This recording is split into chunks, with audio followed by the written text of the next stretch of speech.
Please remember to protect yourself and others by wearing a face covering at all times, unless considered to be a drink. Wearing a face covering in public settings is proving to be one of the most effective ways to slow the spread of COVID-19. Face coverings help you not jeopardize the health of the student athletes participating in the game and others in the community. Thank you.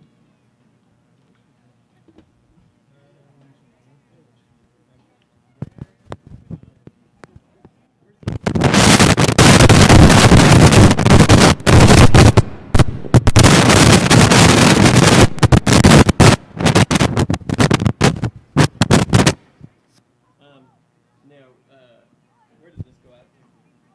That goes to the, that one goes. Oh, that goes right there. Okay, good. That goes to your question. So, it says that you should be able to go to the test. You could, if you would, click on record as well. Okay. I'm gonna have a camera on the sideline. Just record here instead of maximum. Got it. Okay. And then is there... Oh, I see the scoreboard. Got it. Awesome. Yeah. And then it's just up at the top here, and it does it automatically. I have it pinned where Oh. even if you have program. Got it. Awesome. Cool. All right. Hey, thank you, sir. No, I appreciate you doing this. This is a huge lifesaver or time saver.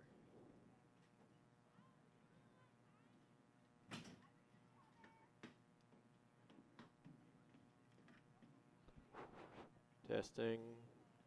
Test. Oof, loud.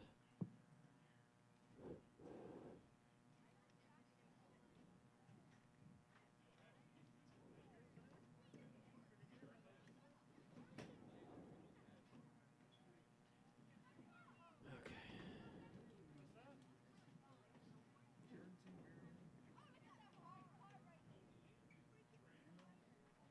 Here you go.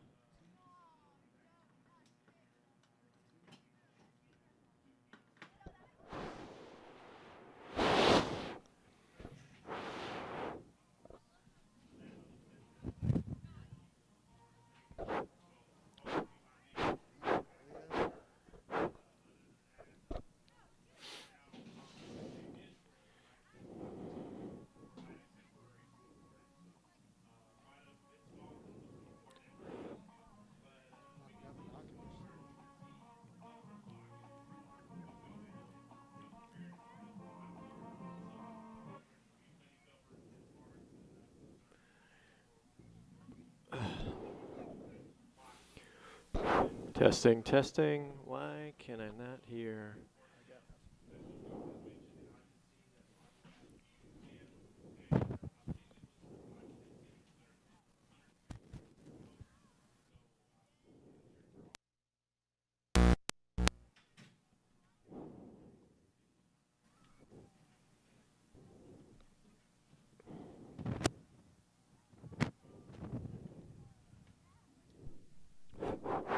Hello. Testing. Okay.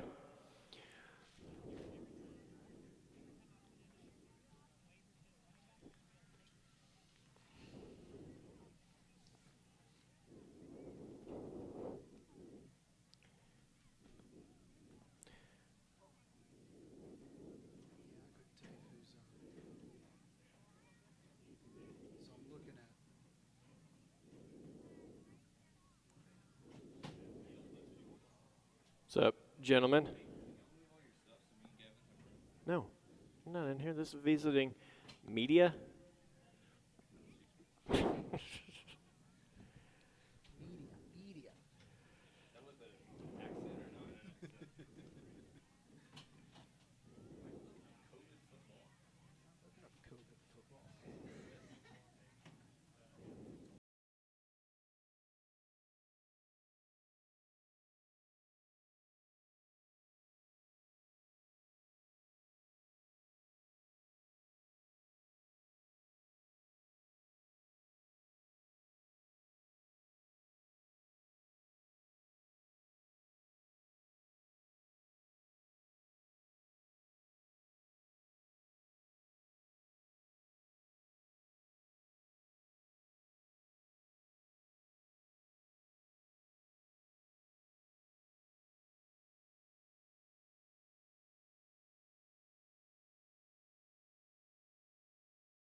Attention parents and families.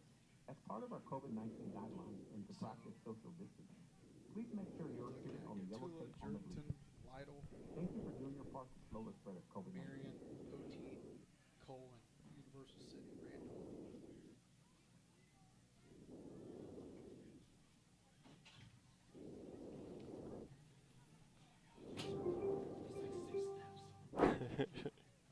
Please remember to protect yourself and others by wearing a face covering at all times, unless considered Hey, what do you know about these teams? wearing a face covering in public settings is proving to be one of the most effective ways to slow the spread of COVID-19. No, right here, right here. Face coverings help you not jeopardize the Like, health who of the would student you athletes say participating play on in the teams? game and others in the Like community. Marion, Thank you. Jordan, yeah, Cole. Wow. Good for you. I hate you.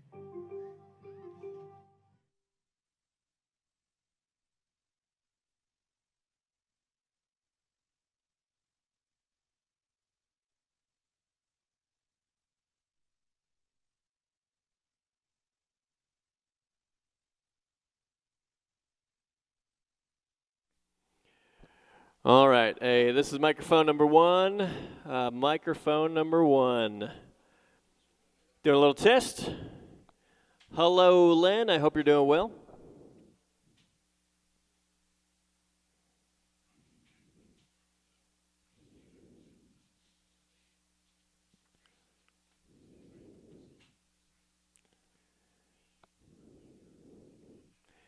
Let's see. Number one is Miguel Rodriguez. Number two is Keegan Reiser. 3 is Anthony Gonzalez. Number 7 is Jacob Goff. Number 11, Mark Montalvo. Number 14, Anthony Flores. Number 17, Seth Martinez. Coach Hill.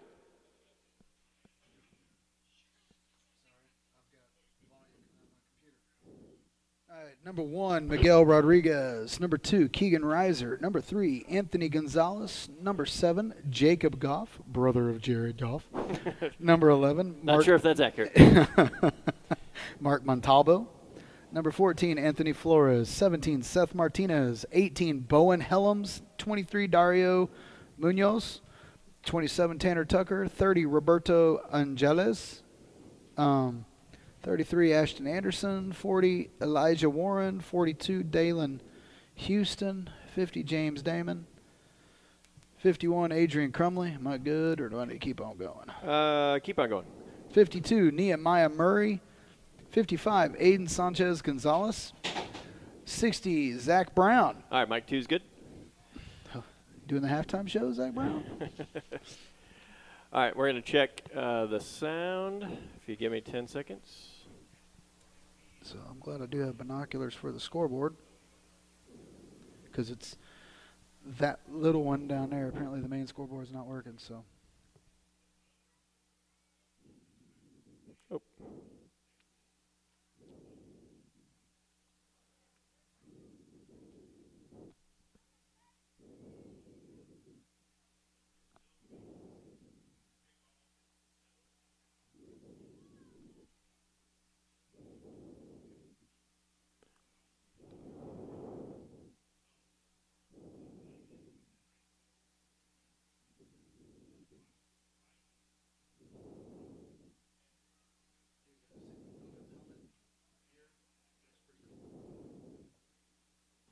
Hang on one second.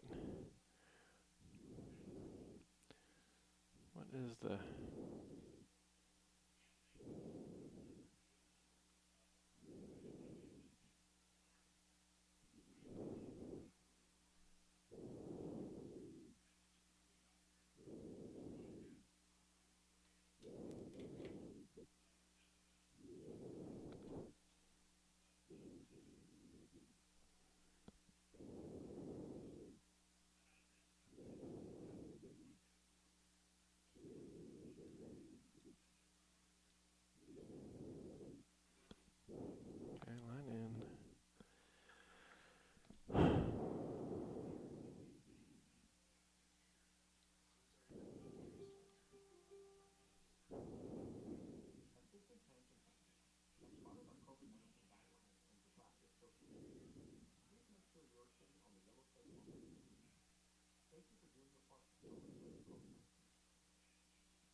Just a young gun with the quick.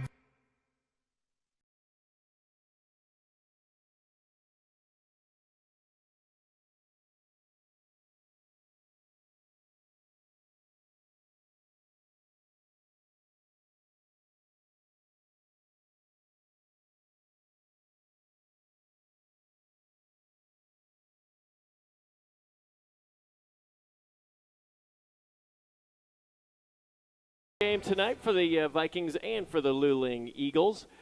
Big game tonight because, as we've talked about, it's the first district game. Coach Hill, how you doing tonight? Welcome. Doing just fine. You got me. Gavin, how can we help you, sir?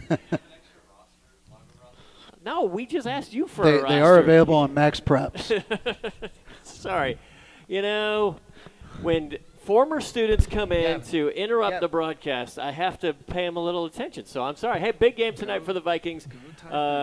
We have the Vikings as coming in the first district game tonight. It is a big one because in a 5-team district. You're good. You're good. No worries. Love you, Gavin. In a 5-team district. Win one, and you're at least guaranteed a shot. Yes. So like we said, it's a big game for the Vikings and for the Eagles as we just. It's like, hey, everything has been. I don't want to say, you've been testing. Yep. It all leads up to this point, right? Exactly. Everything builds to here. And this is a big game for Luling because they have Luling's football struggles have. Pretty apparent. Mm-hmm. However, they canceled their game last week to get ready for this game tonight because talking to the coaches really felt like Luling felt that this was their shot, right? So you come out, you get a win, and let's go, and they felt like they've got a shot. Yeah, and really, honestly, you have a shot against every team that you play. You've got a shot. Yep. And so – Luling's going to go all in on this one. And talking to the coaches, the quarterback for Luling is a game changer. He is a phenomenal athlete, and he's going to keep them in it for sure. The Vikings are going to kick off for the kickoff. They're going to go left to right. As you can see, they've got the white jerseys, white helmets, white shoes.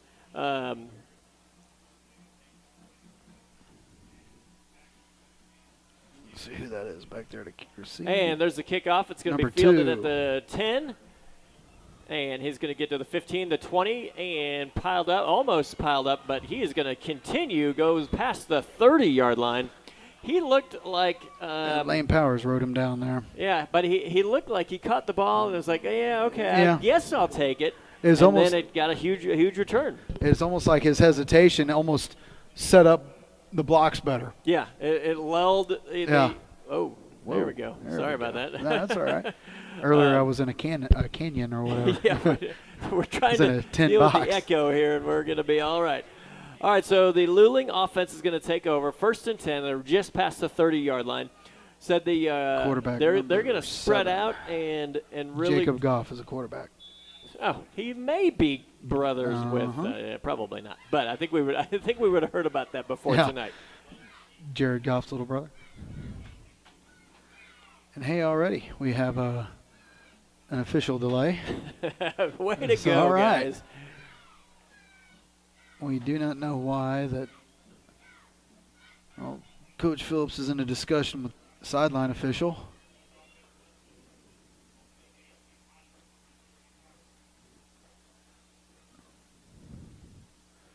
I wonder if he was probably talking about. I wonder if he thought he may have felt they signaled a fair catch because it really did. It looked like exactly like you said, like there was no. Yeah, it's like yeah, right, and so. All right. Handoff. Nice. He is ripped behind the line, loss of about 4 yards on the play. Lane Powers picked him up and just threw him down for a loss. Nice job, Lane Powers. Our scoreboard. Okay, I will say this: our their main press scoreboard box is phenomenal. Yes, great press box. But you cannot say this about very many places, but our scoreboard is better. Yep. And we'll at some point I'll try to have the camera pan over there as the quarterback drops back, completes a pass past the Nice 30, to 35 yard line. Luke Pounds brings him down. What is that, about a 3 or 4 yard gain? Pretty strong throw right there by the quarterback. Yeah, it looks like Throwing more than on a that as run. it go. Yeah. That'll go second or third and 6. Sorry, I lost track of downs like Tom Brady. One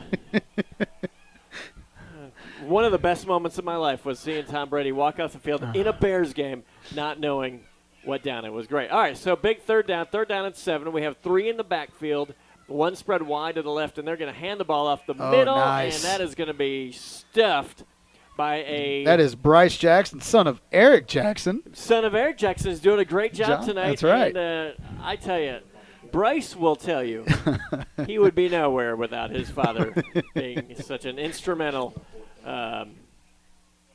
inspiration in his life. You know, That's he right. gets up, he said, "What's my dad going to do tonight? Could we hang out?" We know what he's doing tomorrow, watching a certain rivalry. All right, here we go. That's going to be Punt. the punt 3 and out for Luling. And snap and the kick. That's a high punt. High punt's going to be fair caught at the. Ethan Helton. It looks like we got it, though. So Ethan Helton's back to receive, I think, for the first time this year. Yeah. Oh, we didn't recover it? And, yeah, he just maybe a little bit nerves. Yep. And just and didn't catch the ball. And it looks like Luling has recovered. I thought we fell on it. Well, I thought Bryce actually covered it. So, yeah, they'll get the ball. It's a turnover, early turnover in this ball game. well, and that's one of those things that, you know, as a punt returner, it's a super hard skill to learn because you've either got to until you're back there doing it in a game. yeah, you know, there's no it's- way to simulate that. Yep. So it's going to be first down and 10 for the Luling Eagles. All right, defense. Here we go. Defense has been so good all year long. And Coach Phillips is out on the hash mark. Like, he is out on the field. I've never seen him this far out on the field before. Well, and I will say this. I think what he's talking about is that the left somebody on the left side of the Luling line did move before that punt. And so it should have been a false start. and redoing it. Yeah. But you know, there was no flag thrown there, and so I mean, Coach Phillips is right in this argument. Is he going to win this argument? He's going to need a good lawyer. Probably not. Yep. And so, you know, I'm not. As they say, that they won't change the call. They just don't. You're right, Coach. They just don't. Yeah, they just don't change the call. And that's frustrating. It is frustrating. There's a level of frustration there that you're just like, yeah. Yeah. What? So, yeah. So, anyways, that's. Here we go. Come on, boys. Luling catches their. We'll say that's first break. That of the is game. a break. Yep. It is a big break. So they come back. They've got 3 in the backfield, and they're going to Pass. fake the handoff. He's going to roll left, looking down the middle of the field, and that is incomplete. Quarterback is number 7, Jacob Goff. And, you know, it's interesting. What we're seeing out of Luling is the coaches said they like to spread it out. We have not seen the spread, and so maybe that's what they were trying to do to mix the Vikings up is show them an offense that they haven't really shown before. Good strategy. Right now, everybody's in the backfield. Yeah. But the defense for the Vikings has been extremely stout this year. Mm-hmm. And here's the snap, and that's going to be a handoff up the middle. That'll go nowhere. Tackled by number 22. Brandon Cade Oliver. Cade Oliver on that tackle. He was in the backfield at the same time the ball was handed off. That defensive line right now is doing a great job of getting off blocks and getting to that ball. All right, that brings up third down and 10 for Luling. Goff goes to the sideline, gets the play. And who knows, huddle. This might be 2-down territory. I mean, they're on the 42-yard line, so. All right, they're going to have 1 spread out wide to the right, 3 in the backfield. Man goes into motion, and he is ball's sacked. down. How did he hold on to that 'cause ball? I thought that ball was out. I The did tackle too. was made by number 1. Lane Powers. Yeah, I don't know how Lane didn't knock the ball out of his hands. Yeah, I really don't. That was really, really impressive. Because his hand came down right on the ball. And I swear I saw it come out of his hands, but I guess might have got a little lucky bounce there. So they're punting again. And Mr. Helton's back again, so get another shot at it. And there's the Ooh, kick. good That's kick. a low line drive, and they'll let it bounce, let it bounce, let it bounce. Keep bouncing, keep bouncing, keep going. bouncing into the end zone. Yes, all right. Oh, yes, it is. That's going to be a touchback. Outstanding effort. What an effort by Luling, because that is The quarterback, Jacob Goff, running close. and diving across the goal line to try to save that ball, and darn near did it. So we'll start over on the 20-yard line. Here comes the offense.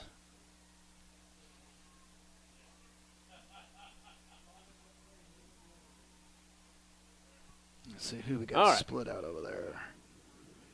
That is Mr. Yetley out yonder. Ethan. One spread wide to the right, one And to the left. Jordan Tate goes into motion, and Adrian's going to fake left. He's going to go right. Yes. That is number 18. Ethan Helton. Ethan Helton. He's at the 50. He's Oh, at the cuts it 30. back. Goes across midfield. Look at him. He's Oh, at the 10. And what he a is run. in Ethan for the Helton. score. Ethan Helton, a 80-yard touchdown on Little a wide receiver screen. 1-yard pass. That's right. And he just had space to run, and then he made some moves, and it was Kind awesome of a Reggie job. Bush-like cutback in the middle of the field, Yeah. and just outran the safety to the other opposite pylon. I mean, outstanding right there from Ethan Helton. Ethan Helton said, hey, my bad. Yeah. Let me make this up to you. And right now, Adrian Hernandez per yards per pass rating is outstanding. That's right.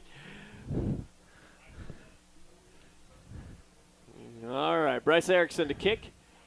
Snap, hold, and the kick is up and and good. it's good. There we go. Well, that was a quick score for the Vikings. Last week they played Lhasa, but when they played LaGrange, scored first play of the game as well. That's true. So, nice using little the trend we LaGrange- got going there. Good trend. Hopefully it won't follow the same Yeah. LaGrange game mentality. So 6 minutes left in the first quarter, and the Vikings strike first. The Luling Eagles have had the ball for 2 drives, have not been able to make a first down, and the Vikings have had it for 1 play, and they've been able to break one loose for an 80-yard Ethan Helton touchdown. Muffing that fumble doesn't feel so bad right now, does it? Yeah, that is That's a distant memory, and that's one of yeah. those things that, as a player, everybody talks about, hey, short memory, short Yep. memory, short memory. You've got to make sure you have that short memory so Yep. that You're going to mess up at some point. yeah, 100%. That's why you compete, right? Because if everybody was successful all the time, sports would be really, really boring. It'd be like watching Michael Jordan play basketball, right? And so you can't have all Michael Jordans. All right, Bryce Erickson to kick off. Is that 6 or is that 8-19? 6-19. Okay. And that's going to be an Well, onside kick, and that is going to be 8-19. recovered by the Eagles. And the Vikings 8-19. going for it. Yep. Is it 8? 8. Okay. 8. Yeah. I'm not sure I had to- exactly what's happening here, but I've had to ask Yes. my kids several times in the past month or so, hey, can you read this for me? Yeah. Um, I know that pain. Unfortunately, I know that pain. All right, so the ball, 47-yard line, Luling. yeah, they'll take over.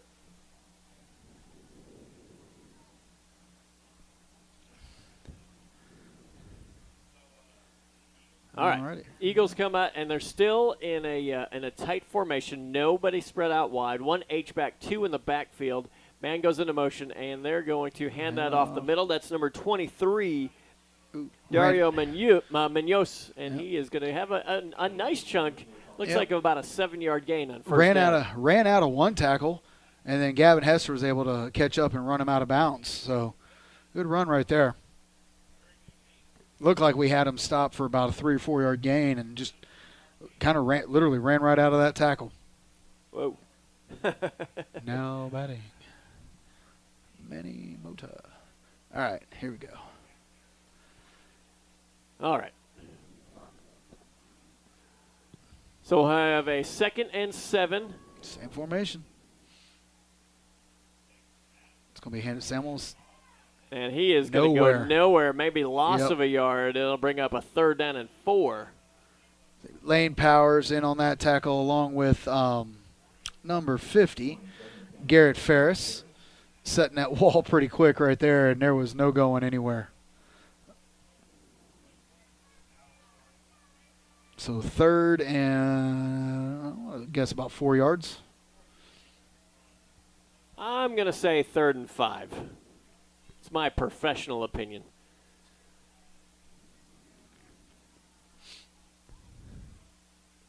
All right, same formation. Yeah, they're still in a tight formation. 1 H-back, 2 in the backfield, and that's going to be a quarterback keeper. Goff is going to look down the field, and he's got a man open. That's complete to Seth Martinez, number 17. Pushed out of bounds near the 10-yard line. Yeah, that good old they got everybody packed in there tight, and somebody just got lost downfield behind us. So nice play by the Eagles. So, all right, boys, here we go.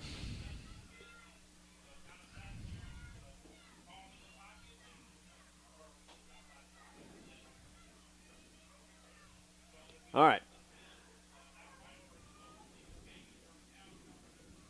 Yeah, it's going to be 1st and 10 at the 12, and it's going to be handoff up the middle. And Lane Powers. Lane Powers flying in from behind. That was awesome. Runs him down, hurdles a falling defender, and out of the air just grabs him by the shoulder pads and slings him down. Looked like, absolutely no gain on that play.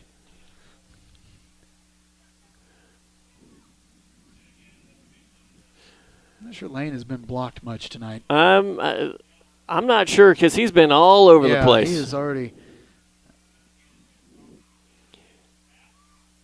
And, he bounces off of a tackle, and he has been spread out and spread out and spread out. He finally ends up bringing him down.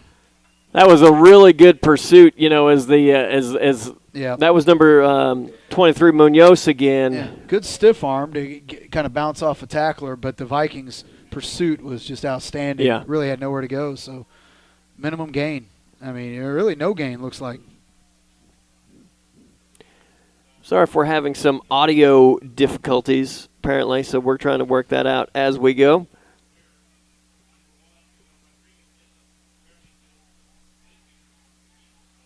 All right, here we go. We got 3rd and 10.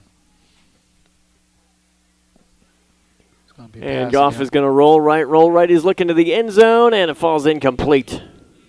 Had a little bit. His man had about a half a step. I mean, he would have had to make a great throw, and it looked like it just ran out of steam. Tate was in coverage. Pretty good coverage right there on that play. Yep. Well, I wonder what you do now if you are.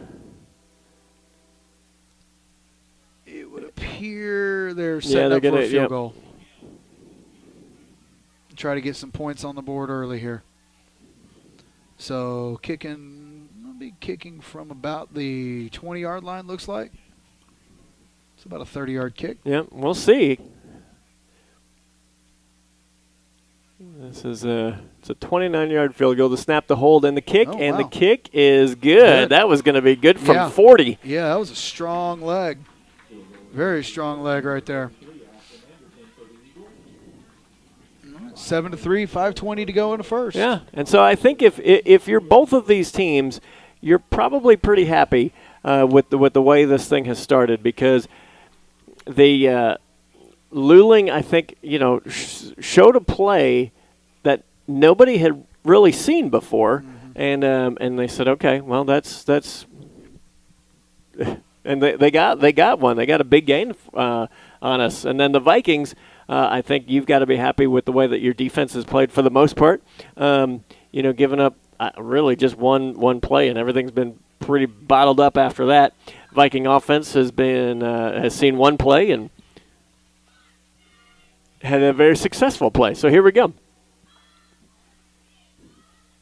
All right, our sound is back. We didn't do anything to fix it. But Yetley and Staub back deep to receive.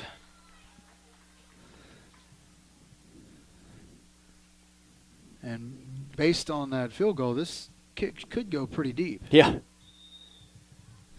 Now I wonder if you're Luling here. Are you trying to do some sort of onside? Are you trying to do something trickery, something tricky to get the ball away? Sorry, you can use the word trickeration. Trickeration, I believe that's a very true word. But they're going to kick it deep. That's going to go to Yetley. That's Yetley. Yetley goes to the He's got a 20. seam. He the turf slips monster. down. Yeah, he wanted to take that to the house. He said, "I'm He going." looked like he was about to put his right foot down to make a cut in that seam, and it just went right out from under him. Nice slide, but Yeah, it looked cool. yeah. Oh, he could. Yeah, he saw that big. There was a massive alley that just opened up to his left, and he was trying to make a cut to get into it. So, well, here we go. last drive we were in scoring position, so here we go. All right, ball on the 27. Helton split out this way, and it looks like Tate and Yetley, I believe, over there. They're going to give that. Hernandez is going to keep that himself, and and he ball dropped was the out. ball. And Luling recovered by number 55. That is Aiden Sanchez Gonzalez, the junior outside or offensive lineman, defensive lineman. And these are the things as LAGO you don't want to do. You know, obviously, I mean, it is to let a team that you know that you can come in here and handle business. You don't want to let them think that they can. Right, you've got be in this game. You know. So, Put your statement on the game as quick as you possibly can. Yep. All right, D, here you go. Second turnover of a game for the Vikings. Yeah, that's that's not how you want to draw this up with 5 minutes left in the first quarter that you've had 2 turnovers already. Okay, tight formation, Goff under center.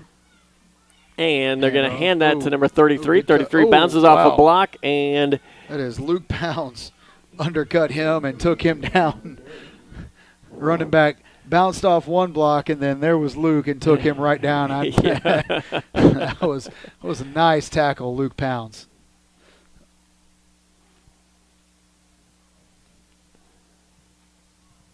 And we do not have that number on our roster sheet that just entered the game for the Vikings. What number is that? 51.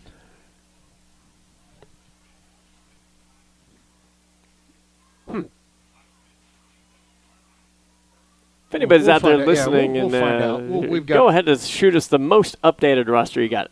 Goff under center, and he is going to be pursued from behind. He's rolling right, and the ball falls incomplete. There was I think he's fortunate that ball was incomplete. There were more white shirts than green shirts. Yeah, agreed. That's a pass where if you could look back on film and you'd say, well, maybe don't throw that one. Very Trubisky-like. Whoa, sir. Crossing the line so early in the broadcast. You're 3-1, all right? 4-1, actually. Thank you very much. Sorry, I forgot. Not like those Deshaun Watson-led Houston Texans. Hey, season starts Sunday. Goff under center, 3 in the backfield, and that's going to be a handoff up the middle, and he is ripped down. By number 51, which we will find a name for. And we'll reach out to Coach Tomlin. If we have a problem, Coach Tomlin is the answer on a lot of stuff. So this is a 4th and 8. They're going to be at the 27-yard line. And I don't – you can't punt. This is a really long field goal, although the last field goal that they kicked was impressive. Yeah. Yep. But it looks like they're going to go for it on 4th and long.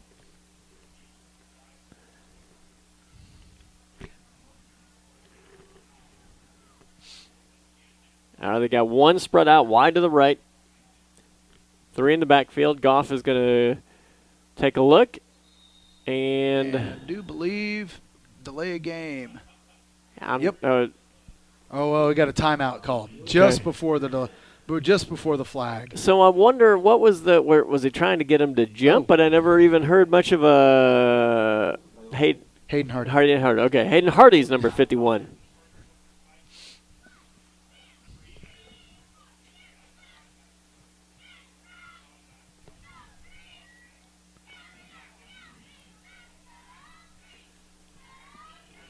I did, but I was just told sorry.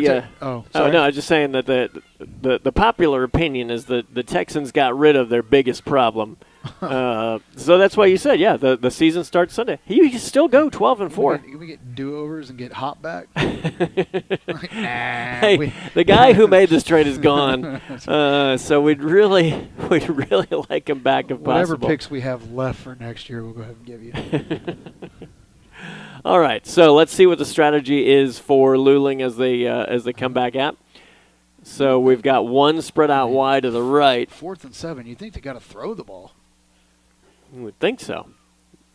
And they're going to throw the ball, and that is Trey Sweet. We're lucky break. That is for not Trey the Vikings. Sweet. That is number 10. That's Trey Sweet. Trey Sweet. Trey Sweet came in unblocked, wrapped the quarterback up in his hands, and turned to tackle, kind of throw him down. The whistle blew, and then the quarterback broke free at the same time. So Trace was playing to the whistle. Exactly. Is how we call it. But a fortunate break for the Vikings right there. And, hey, let's go take advantage of it and get right back on that board. 7-3, Lago Vista leading. We got 2 minutes and 46 seconds remaining in the first quarter. We have 3 spread wide to the left. Adrian Hernandez at quarterback, and I believe that's going to be Parsons at running back. And that's a high pass intended for Hunter Phillips. Yeah. So a nice thing is the last game that we had against who did we play last week? Lhasa Raptors. That was Coach Phillips' 100th victory. Wow. And then the other really cool part of that is that both of his boys, Ryder and Hunter, both got touchdowns in his 100th victory. That's so awesome. I thought that was pretty awesome. Oh, we got a little false start. Oh, they're going to call that one. Okay, yeah, I got you. They'll call that one on us, but yeah. It's all good. False start of the Vikings. That'll move them back 5. 2nd and 15.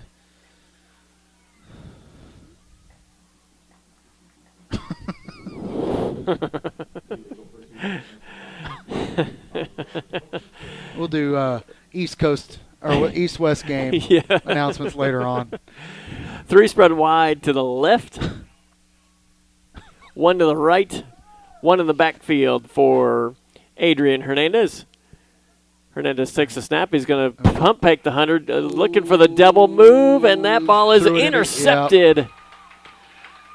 Intercepted by number 2, Keegan Reiser, a freshman. Yeah, you hit it right on the head with the double move. They tried to get him with the pump fake, and Adrian didn't see the safety. The safety was right there and made a play on the ball. Just took it right out of Hunter's hands. Yep. Before he was able to get a hand on it. So, well, third turnover for the Vikings. The Vikings, the coaches felt really comfortable going into this game that their offense was going to be able to kind of do what they wanted to do. Yeah. And so far, the Luling defense has held them in check, except for one big play. All right, so guys. third turnover in the first quarter, 2 minutes and 35 seconds remaining. 2 spread wide to the right now, 2 in the backfield for Luling. It's going to be a pitch play to the right side, and that is going to be pursued by many, many Vikings. Number 56. They really strung that out really well, didn't they? Lane Powers credited for that tackle, but it could have gone to half the Viking defense. Yeah, 56. Right, Chris Pearson also made a nice play on that ball. Gain of 1. You can give a lot of credit to Jordan Tate on that for not getting pushed off his spot and kind of helped setting that edge out there.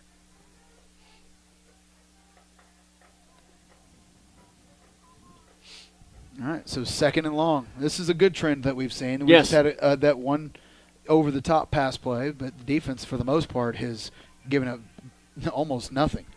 We have Seth Martinez at number 33, Ashton Anderson out wide to the left. That's going to be a handoff up the middle to by number 23, Dario Munoz, and he'll gain maybe 3 yards.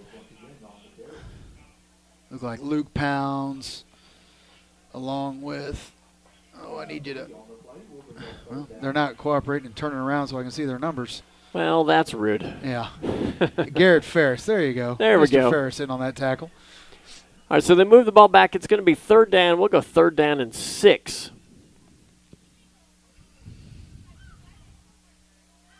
As we go, after this play, it'll be under 1 minute left in the first quarter. Time of possession's been all Luling. Yeah, it has. I mean, really, really has. Tight formation, and they're going to do a quarterback keeper to Goff. Goff is going to be knocked down after a gain of, we'll give him 3 yards About on that 3 one. yards. So we'll go 4th down and 4. And I would assume The punters, looks like the punt team's coming on, but I'm kind of surprised here a little bit. yeah, I mean, the field position's iffy Yeah. because, you know, you would be in a bad spot if you didn't make it. So, Busted play. It was a good running play for him.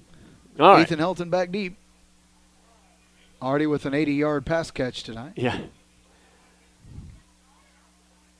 All right, there's the snap and the punt. We've seen some really good punts, but that one's going to be kick. short. It's going to land Oh, inside yeah, the that 40 was- and go straight out of bounds. It's going to be going out of bounds. The Vikings will take over at the 42-yard line. That's not going to go on that young man's highlight tape. Yeah, and he's had some highlight tapes Yeah. tonight for sure. Yeah. That one won't make the list. So with 7.1 second, is that true? 7? Yeah, it is 7.1 second. Okay, it's like a So- basketball shot clock at this That's right. point. So we have 7.1 seconds remaining in the first quarter. We'll have Jordan Tate and Helton out spread out wide to the left, Parsons in the backfield. and Hernandez is going to go to right. Parsons goes around the 40. well defended. Yep, they spread that out well. Yep, about minimal gain at best.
Advertising works. Just ask Michelle Jackson, who went to Whataburger on her That's way right. because That's she right. listened to these broadcasts and said, "Oh, we got to go to Whataburger." Okay. Gotta get a Dr. Pepper shake. All right, Vikings, let's go. All right, we got 2 spread wide to the left, 1 to the right, and Hernandez is going to give that to Parsons. Parsons gets across the 45-yard line, Yep. and he's gobbled up pretty quick. Parsons has not been able to get the ball in any sort of space tonight. Well, really, honestly, the Viking offense hasn't really had a Yeah. drive where they've been able to. Yeah, it's you almost find yourself in that odd spot. We played a quarter, we haven't been able to get any kind of rhythm. Yeah. It's very disjointed right now. So if you're the Vikings, you'd like to establish some rhythm here, but now you got a third and 8 Yep. that you got to want to try to pick up. 2 spread wide to the left, 1 to the right for the Vikings. We're going to have Powers and Parsons in the backfield. Powers is right behind Hernandez, and they're going to hand that to Parsons. goes I mean, Lane. Powers, he gets across near the 50, Yeah, and he's going to be stopped and pushed backwards. They mark him about down at the 3.5. 49-yard line. 3.5, 4 yards to go. So they ran that ball. Makes you think Coach Phillips was already thinking we're going to go. Yeah, we'll go for it, again. which he is. Yep. Offense is back up onto the ball. And they're So going to here we hurry go. this one along. They'll do the same formation. Hunter Phillips is out wide to the right, 2 in the backfield. Lane Powers is right behind. And I'm not sure what happened. If they don't throw a flag Right. on that. He was through the line before the ball was snapped. And we got a no call and a turnover on downs. That was the strangest thing I've ever seen. They had, so their defender broke through the line of scrimmage before, in our opinion, before the ball was snapped. Sure. So I think our guys were like, hey, he left early, there's going to be an offsides. Yeah, and the whistle just never happened. You And saw so another crazy thing here tonight. It's almost like you think this is like a Friday the 13th kind of game going on. So at Vikings, hey, we got to, whatever it is, we got to, fix it and let's get off the field now. We're on defense, ball on our own 44. And Goff, Oh, that was complete to nice number tackle by 17, Gavin Hester. Seth Martinez. Throw and catch for about an 8 or 9 yard gain. Gavin Hester knocked him down. So yeah, about a 9. And they're gonna. Yeah, actually, 10 yard gain. They're gonna give him the first down. Looks like. Give him his forward progress, I guess. Hester did decleat the young man on the hit. Well, the Eagles making it interesting for sure. I will say their uniforms are kind of hard to see once they get out in the field. That's They're true. The same color green. All right, 3 in the backfield, and they're going to hand that ball off up the middle Nowhere. and minimal gain. That is going to be Kate Oliver in on that tackle and the stop. Trey Sweet to clean it up. Like Bryce Jackson as well. So no gain. Actually, loss of a yard there. All right, 2nd and long. Luling, old school, the quarterback runs all the way over to the sideline, gets the play, runs back on the field. Yeah, they don't have the fancy signs anymore. It's like, come here and we'll talk. If you've got a who's going to take the most steps.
Oh, 23, actually. Dario Munoz.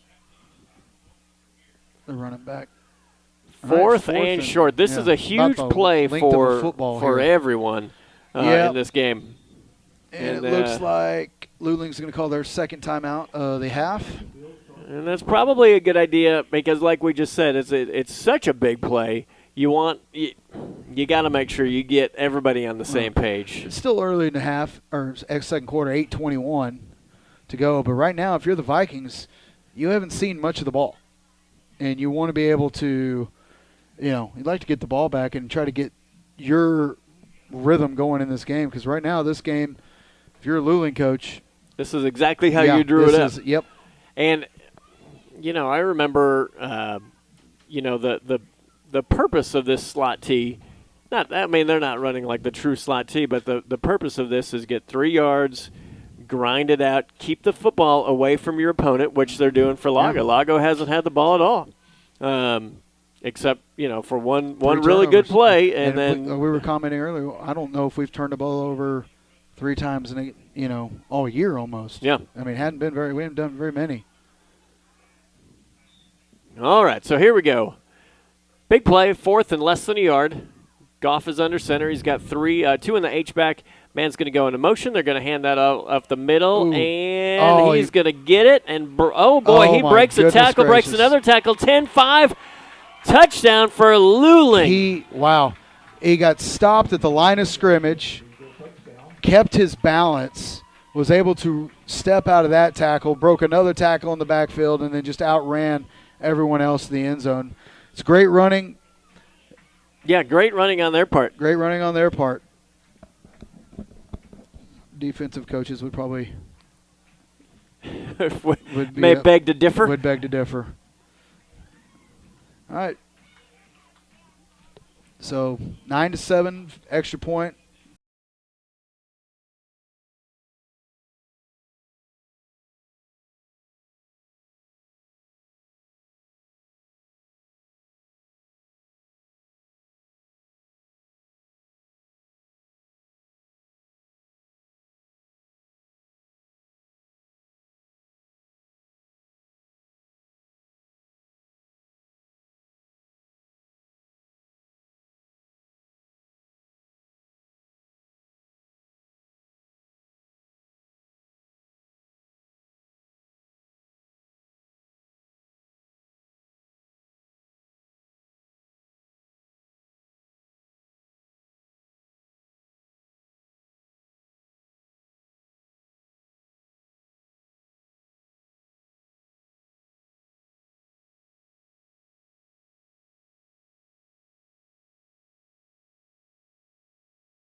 Half long tonight, folks. Coming up on halftime, don't forget we're going to talk to Coach Palomino about cross country. Cross country ran today. Mm-hmm. The girls They're incredible, aren't they? Yeah, they had a highly state ranked team there, and they introduced them to the Lago Vista team.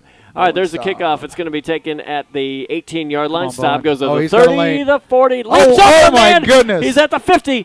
He's at the 40. One man to beat it. He is in the end zone for a touchdown. No laundry on the field. Incredible highlight run right there by Bowen Stop. That was incredible. Wow. By the Vikings. Well, the Vikings have struck with 2 huge plays tonight. Yeah, exactly. Wow. That was incredible. Literally hurdled a guy. That was and then ran through a tackle at about the 30-yard line and stayed on his feet and in bounds. Outstanding effort and run right there by Bowen Stop. That's like an all-time highlight reel play. That was is what one that of is. the greatest things I've seen in a long time. That was an incredible run by Bowen Stop. What an answer by the Vikings. Yeah, it's like, okay. Knock it through, Bryce. And the snap, hold, and kick are all good, and the kick is good. So, quick answer by the Vikings. And if you're the Viking defense, I guess we get to get back on downfield again. All right, here we go. It is the Viking Sports Network. 7:57 remaining in the first half. Lago Vista 14, Luling 9. It is the Viking Sports Network powered by Vype Media. This is what matters. This is beyond X's and O's.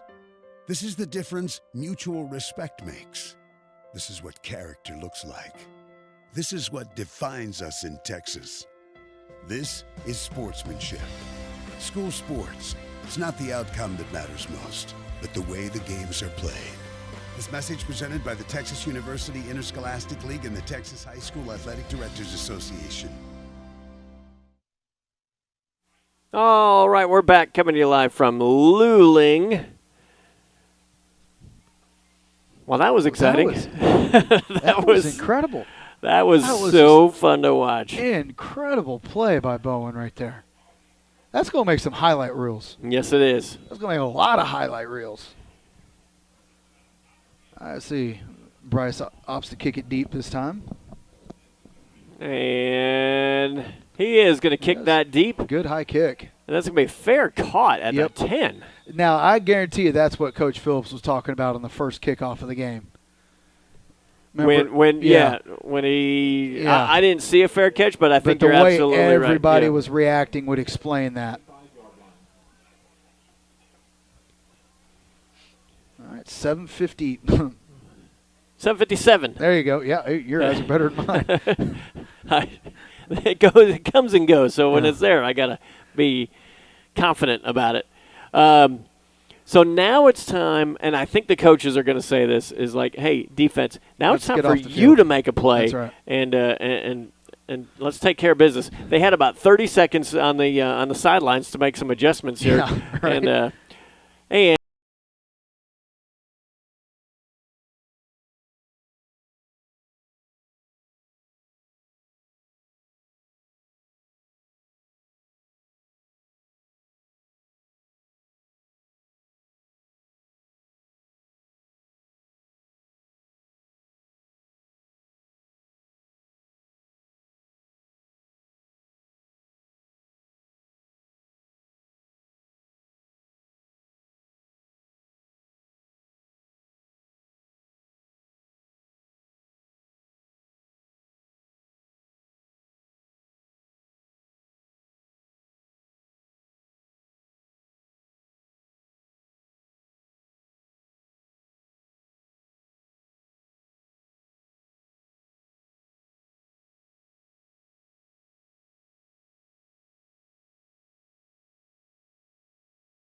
And this is 100% in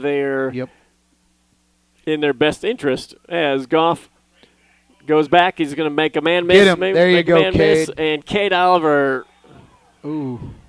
No, wasn't a late hit. It was. Oh, that give was me a such break. a late flag. That flag was literally just now thrown 15 seconds after the. And here's my problem with this.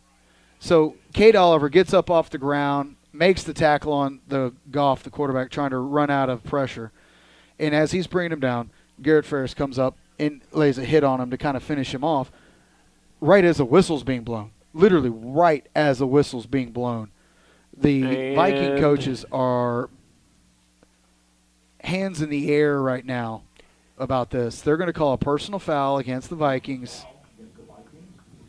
And you see it in the NFL, you see it in college, where you see these roughing the passers or late hits or personal fouls, where you're like, what are you supposed to do? And the whistle had not been blown when he hit the young man. Yeah, he was not down. And so you play to the whistle. He is playing hard. He is playing through the ball. I mean. Yeah, it's just they're making football harder to play, and it is, and I understand they're trying to make it safer, and it is Handoff again to Mr. Was that Munoz? No, that's somebody else. That is number 33. 33 is Ashton Anderson, who's also the kicker. And now they're starting to get that defense has been on the field all half, and they're starting to get some yards now on first down. Yeah, that's a 6-yard gain on first down, which is exactly what this offense wants to do. Yep. We'll take our time as we go under over to 6. The sideline, gets the play. 6 minutes, 30 seconds remaining in the first half. Walk to the line of scrimmage. And as I update the scoreboard, sorry about that. And a handoff the other way. Ashton Anderson, ball's out, and it looks like the Vikings recover. Yeah, I think he There's had, an official signal. I mean, we were kind of waiting for it. Yeah. I mean, the ball was clearly out. And I think it may have been a case where the young man was trying to reach for something that he really didn't need to reach for. Yeah, he had a first down. He Yeah. really did. And then as he was being Tackled. the ball came out. And so, hey, there's the first turnover for the there's- Vikings, and here we go. And let's turn it into points if you're the Vikings here. And as much as you'd like to see a big play, you almost want to. You want to see like a rhythm-building play, let's take yeah. 8 or 9 plays here and move down the field just to give our if you could choose. But hey, you'll never turn points down. Exactly. As they're going to adjust where the ball is, and that's going to go. The ball was supposed to be on the 34, not the 35. The other side. So now we got to adjust all the chains. All right, here we go, boys. Let's go. All right, we're going to have one spread wide to the right, 2 to the left. They'll have Parsons and Pounds in the backfield, and they'll hand that to Pounds. Pounds goes across the 40. And Powers, I'm sorry. Yeah. Near the 50, and he just, he said, I'm going to run up the middle, and he had somebody a good tried hold. to stop me. Yeah. Line did a great job, gave him a good hold to run. He wasn't really touched, didn't have to make a cut till about 5 yards downfield. And you give Lane a head of steam, and I feel sorry for the people that have to try to bring him down. Agreed. Parsons and Pounds in the backfield. 2 spread wide to the left, 1 to the right. And they'll give that to Parsons. Parsons goes out right. Nice good block. running room. And he's across the 45, the 40, thrown out of bounds. First down run. Yep. Great blocking by the Vikings right there. Hunter Phillips had his man out here on the edge, just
scrimmage before the snap, and they didn't call it, so yeah.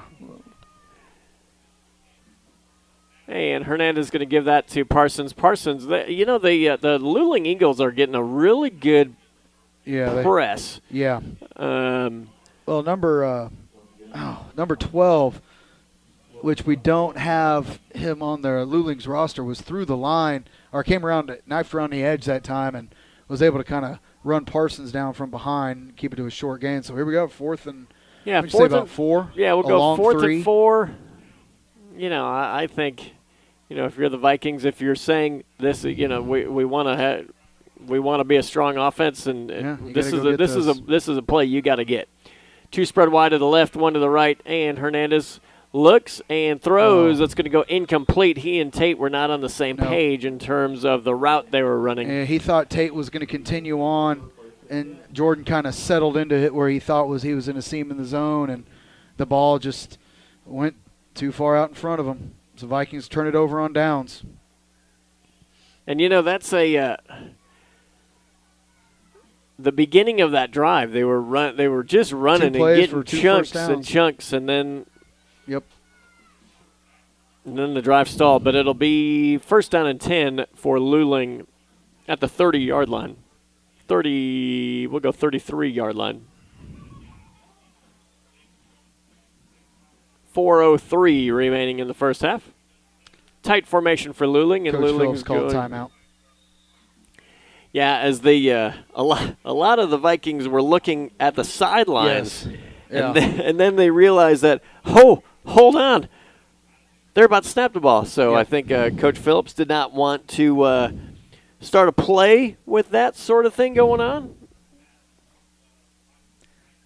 Coach Phillips, his timeout motion on that was a little bit of a frustrated, you know. I could feel that as a coach from all the way over here. Fine.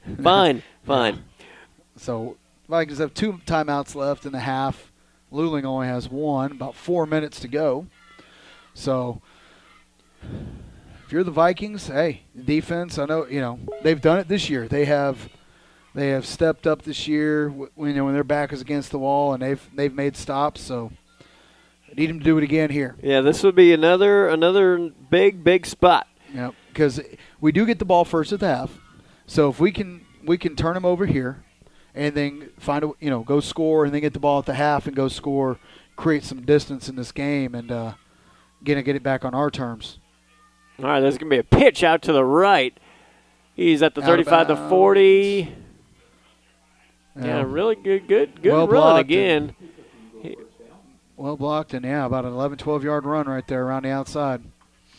And that just, again, what that play does, other than moves the chains for the Eagles, it keeps the Viking offense off the field for another 3 to 4 plays, which they're going to are taking another minute or two off the clock. A long time. Hey, let us know where you're listening from tonight. First down is so important for the Vikings. If you can get that short yard, stop them, and it really takes them out of what they want to do. And handoff up the middle. There we go. Luke Pounds had his head down in there, and that runner, boy, that was Ashton Anderson again. Yeah, he got hit, and I hope he's all right. He's still down on the field. All right, we'll take a quick break. It is the Viking Sports Network, and we're powered by Vype Media. Meet Josh. Hi, everybody. Josh is a high school basketball player, solid shooter, great teammate. Hey, don't forget my tenacious D. And he's my son. Wow. So, what does Josh do to be the best basketball player he can be? I play tennis. Studies show that student athletes here in Texas who play more than one high school sport are more likely to excel. Tennis does more than improve Josh's conditioning. It gives him a fresh competitive outlet, reduces the risk of injury by cross-training, and introduces him to different coaching techniques and new friends. Don't get me wrong, hoops are my first love. Tennis just gives me a little break. So when the new season begins, Josh isn't burned out on basketball. He's eager to play, and you can see the difference in his game. This message presented by the Texas University Interscholastic League and the Texas High School Athletic Directors Association. All right, we are back. That was Ashton Anderson able to get off the field. All right, so Lago Vista leading 14-9. 3 minutes remaining in the first half. Tight formation again for Luling. I thought that's so interesting that they have brought out this offense that no one has seen before. Goff fakes it. He's going to keep it himself and outruns and completes the pass to number 12. Again, we don't have 12, but that was a extremely well improvised play by Goff. Yeah, it was. He was bootlegged out there. Luke Pounds had him, and he was able to get around Luke and then really threw back across his body. And number 12, like you said, really made a fine catch. Yeah. The ball wasn't like it was on target. He kind of reached back behind his body, made a catch. In some Vikings, got hit, got spun around 3 ways, and still had onto the ball. And looks like they're going to give him the first down, which I thought was kind of nice. I thought it was about a half a yard short, but that's me. 2 spread wide to the left, 2 in the backfield for Goff. Handoff up the middle, and he's going to be gobbled up for maybe a 2-yard gain. Maybe 2.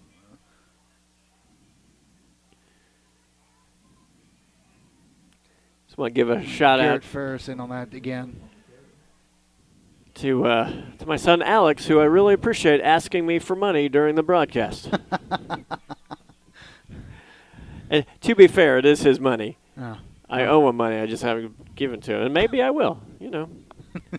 You be patient, sir. 2nd and 7 now for Luling. 2 to the left, 2 in the backfield. Goff is under center. And Goff is going to roll to his left. He spins and turns, and ball is complete. They're going to call it. They're going to give him the catch. Yeah, that was complete to number 2, Keegan Reiser. Yep. Play was well defended, really well executed on all parts there. First and 10 inside the 40-yard line.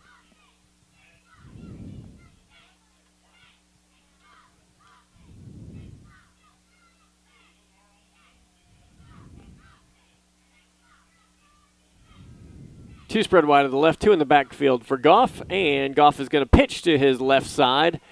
And yeah, really nowhere to go. And the good news there for the Vikings, the clock stops. Yep. About 1:25 to go in the half.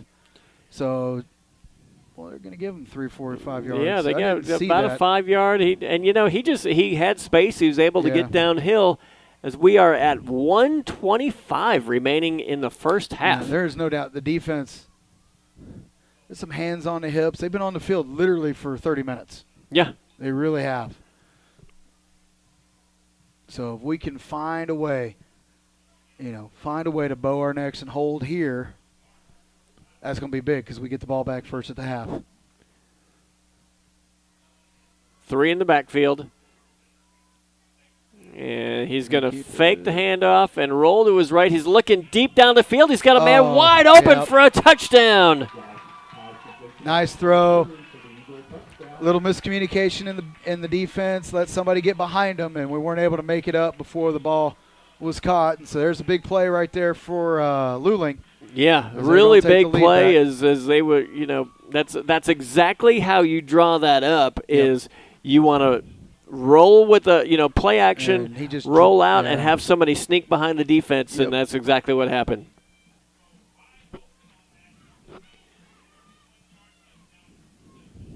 All right. The snap, the kick, and the hold, it is all good. So with 1:18 remaining in the first half, Luling 16, Lago Vista 14. It is the Viking Sports Network, and we're powered by Vype Media. The excitement of Friday Night Lights here in Texas has always been special. It's that time of year again. Texas high school football is back. As supporters of high school football, Don Hewlett Chevrolet and Hewlett Volkswagen in Georgetown are proud to sponsor this broadcast. If you want a selection as big as Texas football itself, visit the Hewlett dealerships, I-35 and the Westinghouse exit in Georgetown, or visit HewlettAuto.com. Great customer service and Texas true prices. All right, it's the Viking Sports Network, powered by Vype Media.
And Helton, and they set up a screen pass to Parsons. Parsons takes it to the 40, the 45, and still fighting, and he is taken down. About an 8-yard gain. Yeah. Boy, with the amount of misdirection and there was things a lot like going on that play for the Vikings. I think if you're lucky, if you're Luling, yep, you're happy that they didn't score. Adrian's going to roll to his right, looking down the field, to Hunter Phillips, and that ball is incomplete. A lot of hand fighting going on right there. Yeah, good coverage. Yeah, I mean, both of them were kind of pushing, pulling. Hunter almost was able to get up and make that catch. That would have been an outstanding catch by Hunter right there.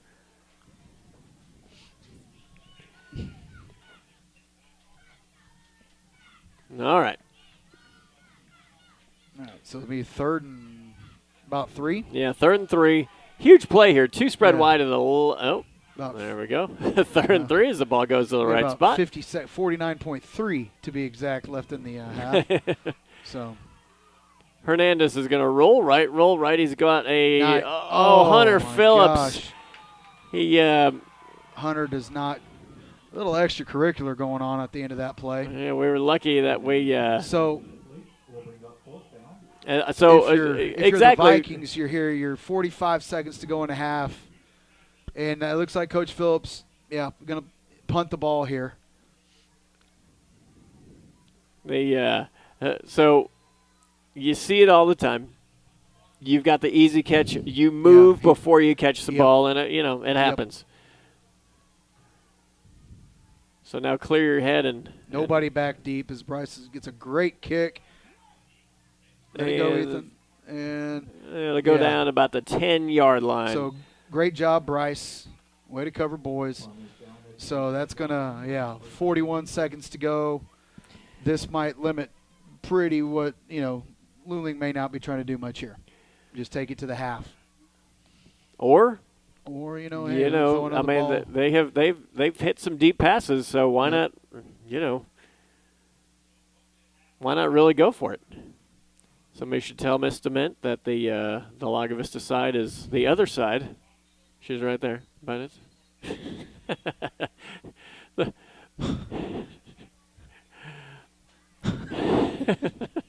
It's fine. Just moving over here for the band. I get it. She'll be so mad at me if we. If she knew. If she knew we were talking about her. I won't tell her. No. LVISD teacher of the year. Congratulations, Mr. Matt. Yep, they're gonna kneel on it. And I think if you're Luling, you say, hey, we've won this half. Yep. And we've got 90 yards and 40 seconds. That's not what we're trying to do. And so let's win this half and let's go make some take our momentum into halftime and let's go. Yep. If you're the Vikings, there's probably undoubtedly there's some frustration over there, but you almost have to, hey, it's over. Let's go get ready for the second half. Yeah. I mean, you can't carry it with you. And apparently we have the longest play clock. There it is. You down the ball with – 16, Lago Vista 14. All right. Well,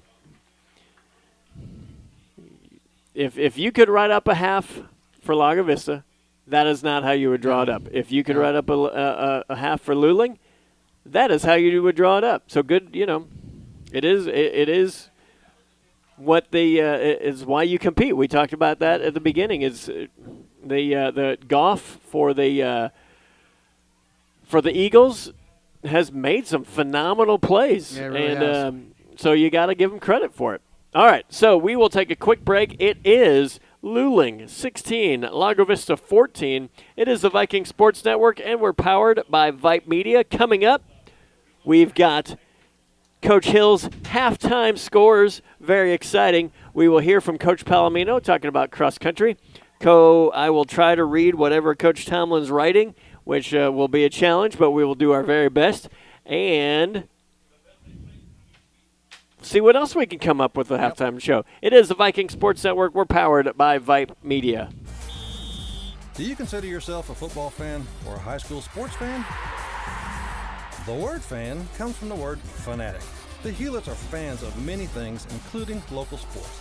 Hewlett Volkswagen and Don Hewlett Chevrolet are proud to be a part of helping student athletes grow into young adults. If you're a fan of great customer service, a huge selection of cars, trucks, and SUVs, then come see us. Hewlett Volkswagen and Don Hewlett Chevrolet Buick, I-35 at the Westinghouse exit in Georgetown. I loved playing high school sports. I loved the competition, the camaraderie, the bands, the crowds, all the pageantry, and I wanted to keep playing. But I graduated. No colleges called, and neither did the pros. So, to stay close to the game I loved, I decided to become a high school official. You know, a referee. When I played high school sports, I learned the importance of integrity, good sportsmanship, and respect for the rules. Now, as a high school official, I get to help model these same values to others. Maybe the colleges and the pros didn't call, but the kids in Texas did. And now, I'm enjoying the competition, the camaraderie, the bands, the crowds, and all the pageantry of high school sports all over again. Interested in becoming a licensed high school official? Go to highschoolofficials.com to learn more and begin the application process. All right, it is the Viking Sports Network. We're powered by Vype Media. And I did get a request, and I would like to do this. I would like to take a few minutes to listen to the Viking band as they perform tonight. Yeah, we haven't been in a position to really do it much this year. Yeah, exactly. So we will take a moment. So I think this is the first road game. Yeah, this is the first time the Vikings. Here. There we go. Don't move. This is the first time the Viking band has been able to travel. So let's take a few minutes to listen to the sound of the Lago Vista Viking band.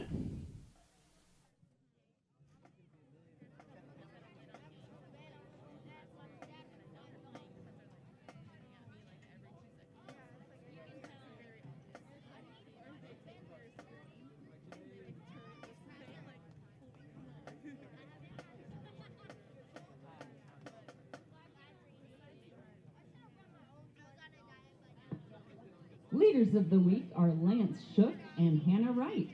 Marchers of the week are Julia Ball and Stephen Patterson. Section of the week is the French horn section. As the band begins their marching season, they will perform the opening selection of their 2020 competition show, Heroes Fallen, Not Forgotten. Tonight's performance will feature an opening snare drum solo by Lucas Bailey and closing flute solos by Layla Wheeler and Caitlin Johnson.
Meet Josh. Hi, everybody.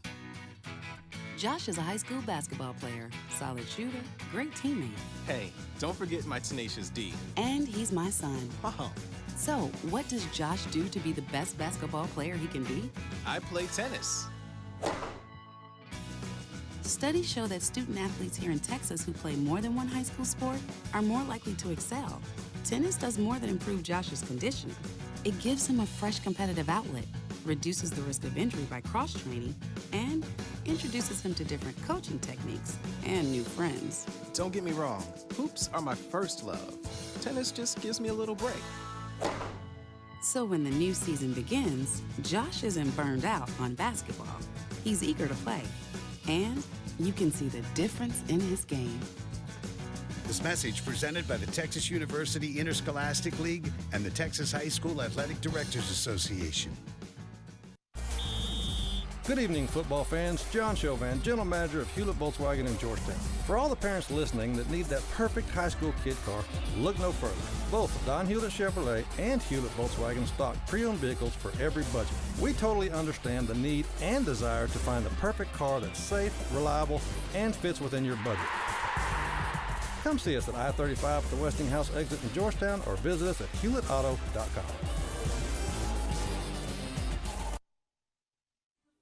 All right, it is the Viking Sports Network. We are powered by Vype Media. Halftime here in Luling.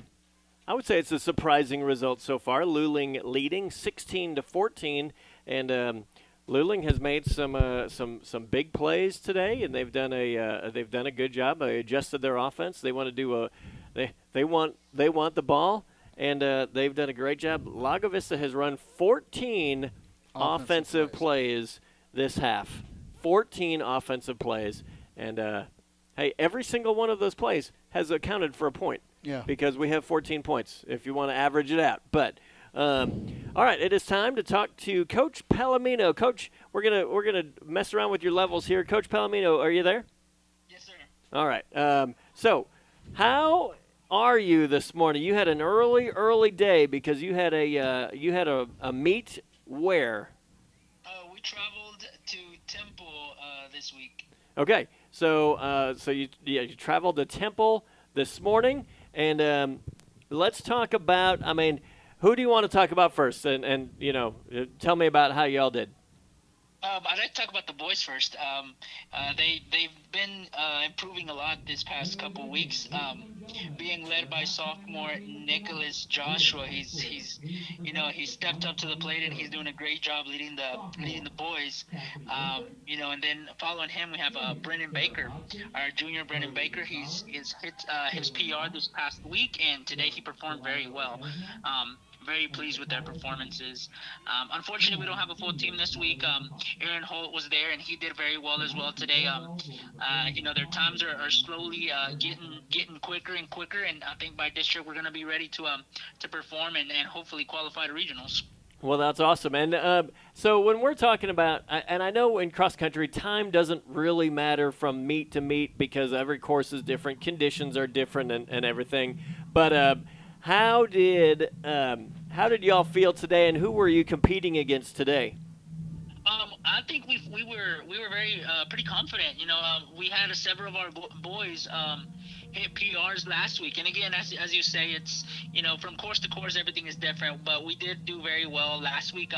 We had Nick Joshua hit a low 18, as well as Brennan Baker hit an 18. So we came in confident. We figured we could run a good race. Now Temple does have a tough course, so we knew we wouldn't PR again, but we were confident in how we would perform, and we did. We went in and we performed very well. And once again, Nick wasn't. I think Nick could have actually hit a PR, but he had a little mishap where he took a wrong turn, just like our girls did a few weeks back. So I feel like it's becoming a tradition for us to take a wrong turn. Yeah, exactly. Like that's just how things roll. You don't outfit them with a GPS. Yeah. Now I will say. I sent you the picture of this, but at least no golf cart caught on fire and blew up. And I don't know if I showed you this picture, Coach Hill, and Andrew. my son who runs at up in Kansas. The golf cart exploded, like literally burst into flames, and they had to evacuate the the course because I'll show you pictures. It's impressive. So nothing blew up today. Is that right, Coach Palomino? No. Good thing we didn't have anything blow up at our meet, so we didn't have anything like that. Okay, good. Hey, by the way, speaking of, I don't know if our Hutchinson contingent is listening tonight, but. Still want that pizza? They still want the pizza. So, Coach Palomino, I'll let you decide this as a coach. So, I made the deal with my son Andrew's cross-country team. Hey, you guys win the next meet that you go to, I will send a team like this sweet deep dish Chicago pizza. So they said, okay, that sounds good. We'll take the deal. So they came in second. The team that they came in second to is number 1 in the country in the collegiate rankings, and then a runner for Hutchinson actually did win the meet. So my question to you, Coach Palomino, is like, should I just send them a pizza because they won the meet and they came in second to number 1 team in the country, or have they not earned it yet? I think they earned 2 pizzas, honestly. Well, then you're buying. Okay, sounds good. All right, so let's go to the girls, because I know, the girls have some pretty high aspirations this season, and we're trying to keep the girls kind of as low profile as possible. But the more meets we go to, the harder that's going to be. And so tell me what happened today. They ran very well today, and as you said, I have been trying to keep the girls very low profile, but it's turning harder and harder to keep a low profile. Last few meets, last week in Killeen, they got a perfect score. They got first through 5th place. That kind of put us on the radar, and then earlier this morning, we had all 5 within the top 10 finishers. So they're coming in strong, and it's our actual first race with the full team on a 2 miles. So they performed exactly how we expected them to perform. That's awesome. And who were we competing against today? That's in 3A. We were competing against Lorena, Lake Belton, which I'm not sure if they're a 3 or a 4A, but they're a strong team. We also had Troy, Mejia, and Austin champions. Okay, so, and we won that meet as a team, correct? Yes, sir. Yeah. Okay. And where was Lorena? Yeah, I mean, were they? I believe you told me they were ranked coming into the meet, correct? They were ranked number 6 or 7 coming into the meet, and they got second today. Following us, we had 29 points, and they had 47 points. So they were pretty close behind us. That's that's awesome. And how did everybody feel? How does everybody feel as we're inching crazy? Like, here we are in October, so district is coming up around the corner, right? You've got how many more weeks until district? We have 2.5 weeks until district, with one invitational left. And the girls are. I think they know they can perform very well at the state championship. But I think they're also keeping their reservations, and they know they have to keep working for it. They're not going to take it for granted yet. Yeah. Nothing has been given, but they sure can do something special. That's awesome. Okay, so what's next? You said you have one more invitational. Where and when is that? That'll be next Saturday. We'll be traveling to Gonzales, and again, it'll actually be another 2-mile race. We're going to finish off the season with just 2-mile races to get us ready for district, and we will be running against, if I'm not mistaken, Salado, which is ranked within the 4A. So there'll be some good competition there as well. Hey, quick question on the girls' side: who was there an individual winner today? I know we won as a team. Who came in first in the race? Yes, freshman Allie Ray has actually won the last 2 meets individually.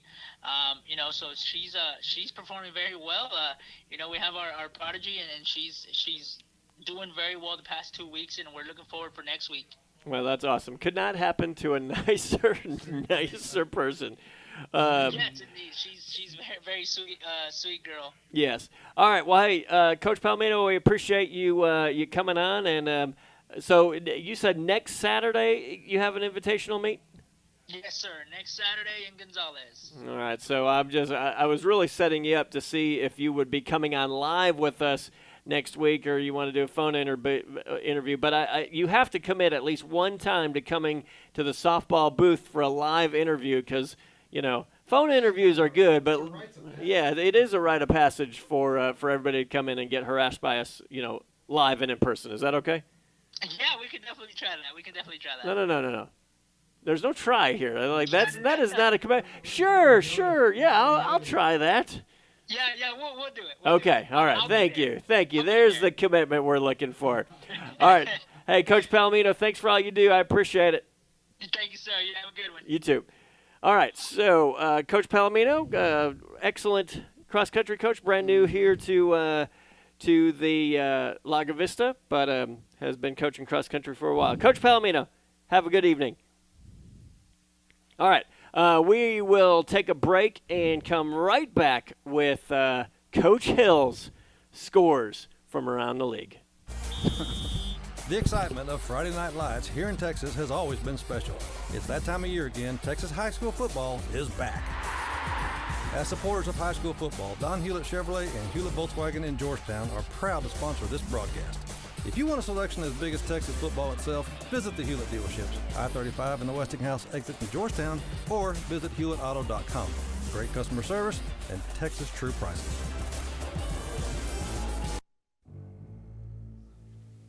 All right. Coach Hill, scores from around the league, please. Just before I give the scores, Coach Fogg would like to say he has not been invited to a halftime show yet, and he will be protesting. I don't want to say he's be protesting in, but he said he will be protesting if he's not invited into our next home game halftime show. So, Coach Fogg, he knows the invitation's standing. I don't even think he needs an invitation. But hey, I will do this right now, Coach Fogg. Hold on. I'll stop the music, and we'll start all over here. It was a very serious text that I just got from Coach Fogg. He said protesting in the, outside the booth. Yeah, I mean, he's gonna do a sit-in right outside, on the stairs, so we can't come in and out with our snacks. Okay, Coach Fogg, will you please honor us with your presence for the next halftime show? I would certainly appreciate that. So go ahead and text us with your answer, and it would make my day if you would accept. But I understand if you cannot accept because you're too busy, or your agent says you're double booked. And we love talking tennis. All right, scores. All right, so from around the district, Blanco has the night off in the district. So Llano is hosting Comfort High School, and they're up. Big one. Yeah, 21. The number 9 ranked Llano High School Yellow Jackets that are orange and black, and it's kind of like the Comfort Deer. They're up 21-3 on the Bobcats of Comfort at the half. Let's see, around our region. So looking at District 14, who would be a first-round matchup, would be Jourdanton and Cole High School playing down at Jourdanton. 37-0 over Cole at the half. Randolph is up 7-6 over Lytle at the half, and Banquetti trails Santa Gertrudis Academy 12-15 at still in the first quarter, deep down in South Texas. Other scores from around our region. Let's see, Marion. I had Marion on here. I have to find him again. Marion leads Catula 21-15 at the half, and let's see. Let's look at it for Poteet. Goliad up 20-7 on Orange Grove. For those of you who are Yankees or Rays fans, it's 1-1, bottom of the 7th. I think they're about to go to the top of the 8th, and Lakers trail the Heat right now in the second quarter. I can't remember the score. In Game 5 Game 5 of the NBA Finals. So, and this just in, Frank Fogg said he will be there. We'll discuss tennis. Yes, he can't wait to discuss tennis when we get here. So awesome, good, glad to hear it. Now I will say here, I just want to talk about work for a second, because nothing is more exciting than talking about work during a football broadcast. But our assistant principal, Miss Walker, wasn't in today, and one of the things that does for me is, she can't tell me what I'm doing wrong, on a regular basis. But I did just get a text from her saying that it is pronounced Lorena.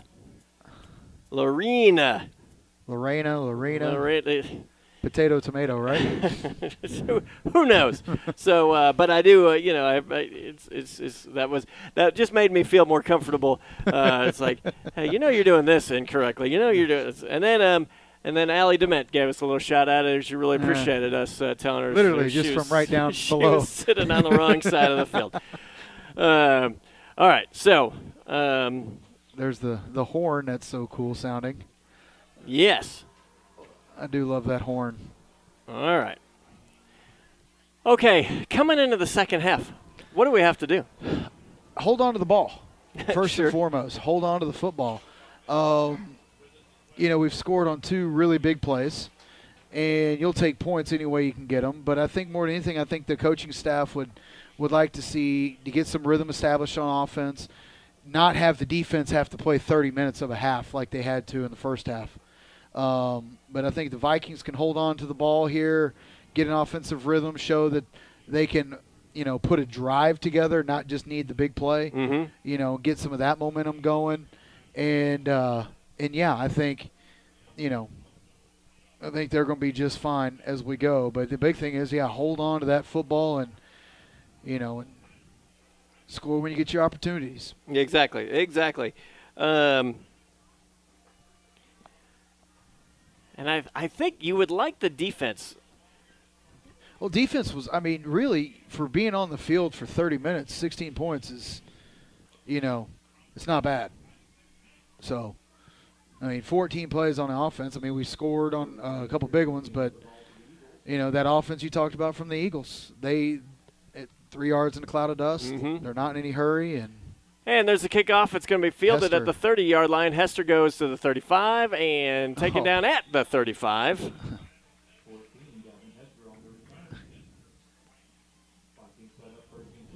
All right, so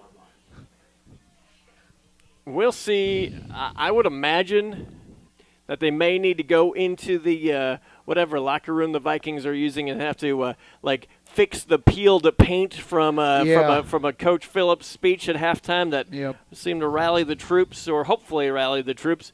And we'll see what the offense is going to do coming out here in the second half. 2 spread wide to the right, 2 to the left, and that's going to be a handoff to Parsons. Parsons goes up the middle, almost to the 40-yard line. About a 3 or 4 yard gain. Oh, sorry. Lane Powers on that carry. And I did like right before half, they moved the ball, they committed to the run, and they were really moving, and I'd like to see a commitment to the run. And they'll go Lane Powers again. He's going to bully his way forward. He really did. Yeah. He was met at the line of scrimmage and just kept his legs going and really turned a 1 yard gain into about another 4 or 5 yard gain. So now we're looking at a third and about a long 2. So in the first half, the Vikings had 14 offensive plays. I want to keep track in the second half here to see if they will commit, they have to be on the field more. Oh, they had – come on, there we go. There's a flag, and there's going to be a free play Got down him. the side. Got him. And that's going to be a touchdown. That is, I believe, that's Noah Yetley. Showing the wheels. He was 10 yards open. He just ran right by his man. Adrian, we've seen it before with the hard count. Got the whole line, whole defensive line to stand in, and kind of Aaron Rodgers throws the ball up for receiver. Really smart play. Yeah, threw it up, and I'll tell you, Noah Yetley, that was impressive, running up under that ball and making the catch. And hey, if you're the Vikings, 3 plays, but hey, you're not going to turn points down one bit. That was outstanding. Well, and I think what the Viking offensive strategy was, hey, we're going to run the ball, we're going to commit to the run, but hey, you got a free play, let's take a shot, and they took it, and here we go. And a noticeable, Vikings want to push tempo. There's another offsides. Where's the flag? Okay, it's good. If that, I mean, they don't. The bonus program for the for offsides is not being. Yeah, apparently not. It's not in the bingo. Apparently, there's a charge for flag use tonight. So. All right, so Lago Vista storms out of the gates in the third quarter, 21-16. Now with 10:51 left in the first quarter. Out of the half, hopefully we can keep them. We use that term off script at the end of the first half. If you can keep Luling in the second and longs, third and longs, it's really, they've made a few plays, but let's see if they can do that all night long. Yeah, and they really do open up the playbook if they get a 5 or 6 yard gain on first down. Yeah, there's a lot to defend. That is the goal here. All right, let's see where Bryce kicks this ball. Ashton Anderson back deep.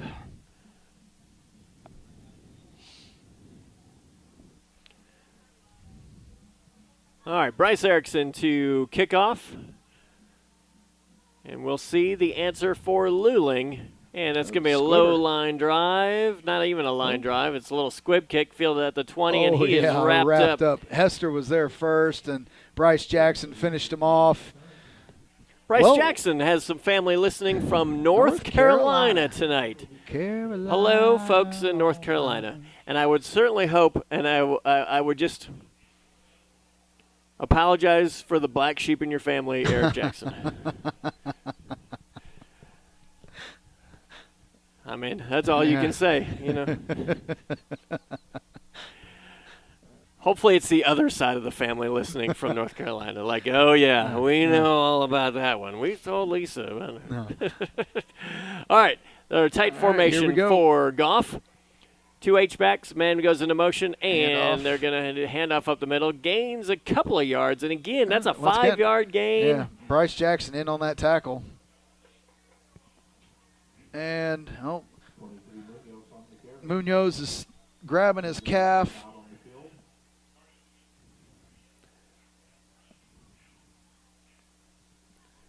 Yeah.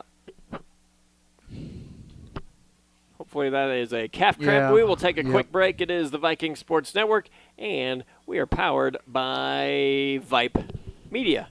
This is what matters. This is beyond X's and O's. This is the difference mutual respect makes. This is what character looks like. This is what defines us in Texas. This is sportsmanship. School sports. It's not the outcome that matters most, but the way the games are played. This message presented by the Texas University Interscholastic League and the Texas High School Athletic Directors Association. All right, we're back, and we are still working the calf. It looks like a calf cramp. We're just talking about, it's for October. It's hot. And we've had some, we've enjoyed actually a pretty mild first few weeks of October. And, now everybody knows right now it's almost like summer's like, hey, did you forget about me? That's right. Because I didn't forget about you.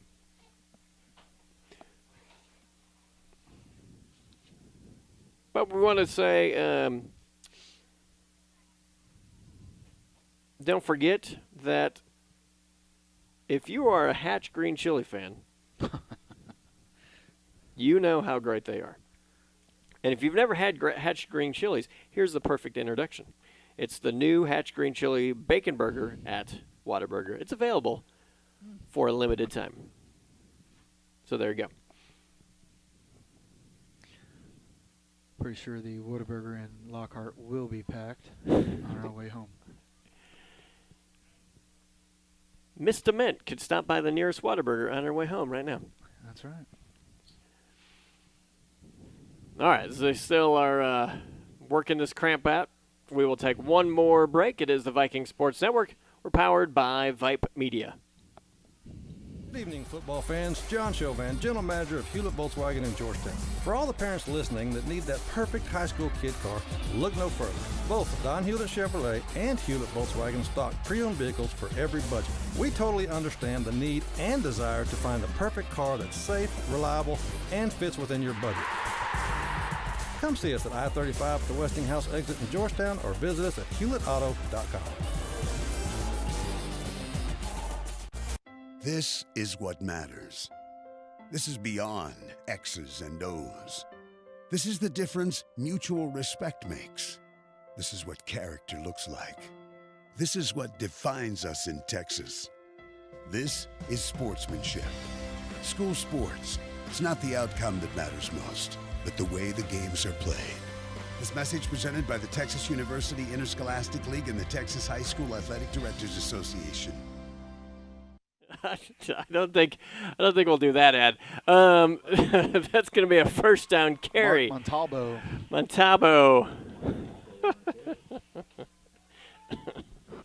Yeah, they got that running game going. We got a Viking down.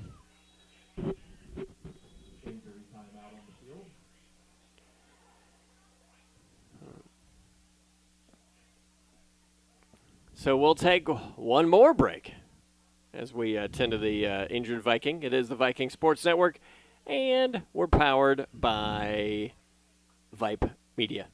We are the UIL. From the coaches to the players to the educators. We've been in your shoes. Extracurricular activities are essential to the development of our youth. From proposed rule changes to the relaxation of transfer rules, we keep it fair. New academic contests. We hear you loud and clear. New events are music to our ears. We just added film. That's a wrap. Educational activities help young people become productive citizens. I know. From staph infections to All steroid right. use. Sorry, UIL. That was a shorter shorter injury timeout than I cramps, anticipated. I think, are going to be an issue tonight. Well, and I'll say this. You know, in the NFL, they hold the game until the ads end. That's right. No one's looking to us where's here. the respect? All right, running back nice. is going Trace. to – yeah, Trey Sweet did a great job in that play because Trey Sweet drove up the field and then he came back to make the tackle. So good job, Trace. There we well go. done. There we go. Short gain on first down. Yeah, so we'll go 2nd and 8 now with 9:25 remaining in the third quarter. Lago Vista leading 21-16 in a more competitive game than I feel like the coaches knew that they could really take care of it. Luling is going all in on this game. Yeah, they are. 3 in the backfield, 1 H-back, 2 in the backfield, I guess. And so Goff is going to hand that up the middle. He's going to spin that out of a tackle. That's Still Tanner Bama Tucker. game. Okay, so that's going to bring up a 3rd down, and we'll go 3rd down and 6. So this would be a Adrian Hernandez in on that tackle with Bryce Jackson and Kate Oliver and a few others. So, yeah, we got 3rd. You said 6? Yeah, we'll go 3rd down and 6. So, big chance here for the Vikings. You know, they've done several rollout passes. Yeah, so here, you know, if you're in the secondary, don't let anybody behind you. Keep the play in front of you. And the Goff is going to roll to his left. He's going to be pressured, and the ball is incomplete. Ball intended for number 27, Tanner Tucker. Even if he had caught that, I don't think he was going to get the first down. Ball was behind him. And, you know, the quarterback, he's shown he, you know, hadn't always been super accurate with every pass. So, I mean, it's, you know, we were able to get through with that one. And, all right, guys, great job defense. Yes. Get that 3 and out, or, well, not a 3 and out, but you get off the field. You know, Helton looks, yeah, that is Ethan Helton back deep. All right, so, I mean, just catch the ball. Yeah, coaches are moving him well up because his last punt was not. And it's a low snap. And, well, really good job to collect it and then get a decent kickoff, a high kick at least. It's going to go out of bounds at the 36-yard line. Yeah, great job by the punter there. I thought that was going to be trouble. So, all right, Vikings, let's go. Go do it again. Go do it again. What is that? Is that 8:15 or 6:15? That is 8:15. I believe that's 8:15. 8:15 left to play. I got like a glare on my window. Sure, That's just like sure. right on that, and my eyes are old. All right, Viking offense comes out. That's going to be Braden Smith and Ethan Helton out wide to the left. Parsons in the backfield. 2 spread wide to the right. And Hernandez is going to roll to his left. He's got a lot of space there. He's going to keep it himself to 45. And the 50 bounces off a man. Hold on to it. Dragged down from behind by number 78, Colleen Black. Black's a sophomore lineman. Goes across midfield into Luling territory. Great job by Adrian to just keep moving. Keep moving. Find a little space, go. Find a little space, go. You know, with the way the night's gone, you're just like, just hold on to that ball. You know. Yeah. All right, the chains are not right. Now they're right. Here we go. 2 to the left, 2 to the right. Hernandez, quick little hit to Jordan Tate. Jordan Tate takes it to the 45 and the 40. Tackled at the 38-yard line. Vikings are showing, now they're getting offensive rhythm. Not easy tackle. There's not an easy tackle anywhere on the field. Exactly. Right now. So, right here, just keep the ball. Keep going. And keep here's driving. Keep opposite going. Of Luling. Vikings are going to go with tempo. Yeah. 2 to the left and to the right, 1 in the backfield, and they will hand that to Parsons. Parsons goes to the 35. And tackled near the 30-yard line. It'll move the chains for another first down. And got another player down on the field at the end of the play. Actually, several players down. Well, and that was a, one thing for Luling is depth is an issue. Yep. There's not a lot of shirts over here on the sideline. Yeah, you've got 1, 2, 3, 4, 5. If you count the little guys, it's 2. But I don't. That's there's like a couple kind of guys without stickers on their helmets. Yeah.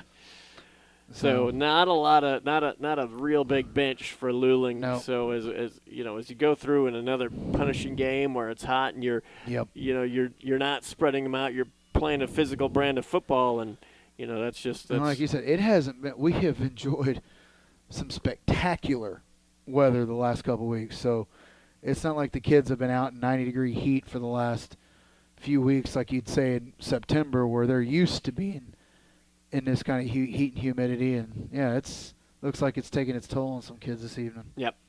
All right, we'll take it looks like he's up, so we won't go to commercials because I don't want to cut off another UIL spot.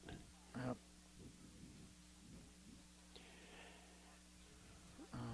Looks like he's they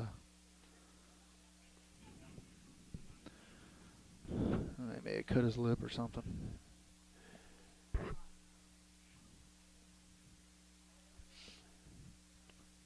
So if you're the Vikings, you've had 3 really. What is that? 3 plays?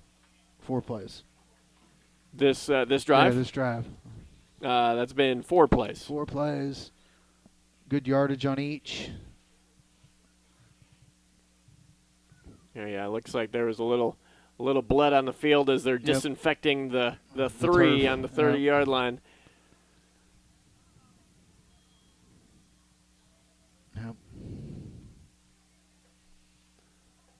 Hopefully, young man will be all right. Yeah, he looks okay. He's just got a towel, wiping some blood. You can't put dirt on it anymore because there's no dirt. Rub some tire.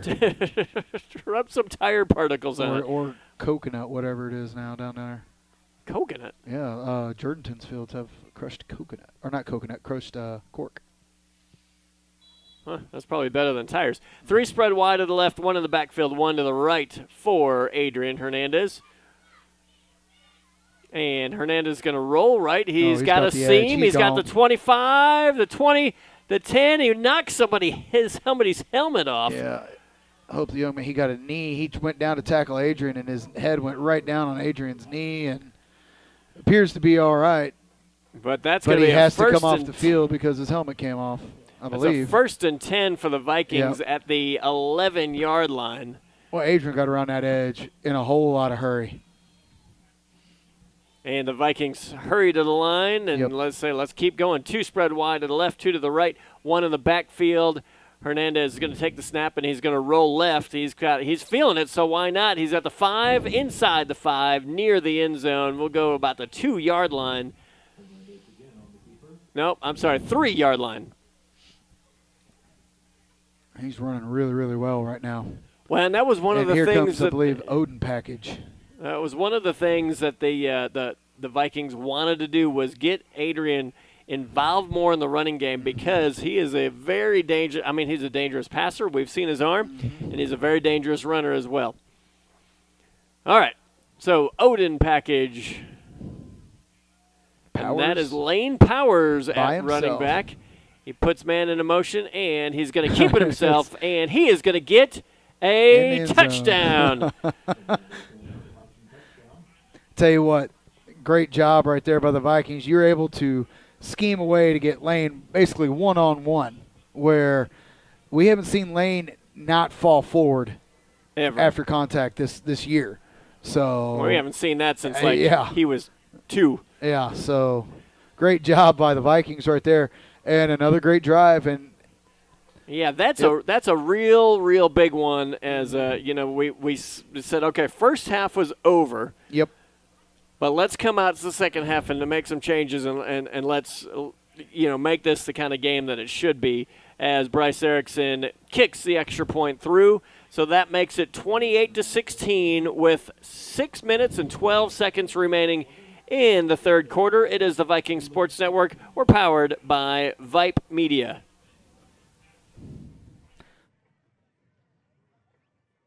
Looking for future leaders we can trust and believe in? Look no further than the high school student athletes right here in Texas. High school sports teach young people how to be effective leaders. It begins by making their grades and being on time for practice. It includes learning to listen, following directions, accepting responsibility, being a good role model. And it's about respect for officials, opponents, the rules, and each other. The result? It transcends sports. It gives us hope for the future. High school sports. There's so much more than just a game. This message presented by the Texas University Interscholastic League and the Texas High School Athletic Directors Association. All right, perfectly timed again. A little squib kick from Bryce Erickson. That's going to be fielded at the 25 and taken out near the 30. Luling offense will take over about the 31-yard line with 6:05 remaining Cash Jennings in the third quarter. 28-16, Vikings leading. Hey, don't forget, you can head to Whataburger for the new Hatch Green Chili Bacon Burger, available for a limited time. Throw a creamy Dr. Pepper shake in there. Now you got a party.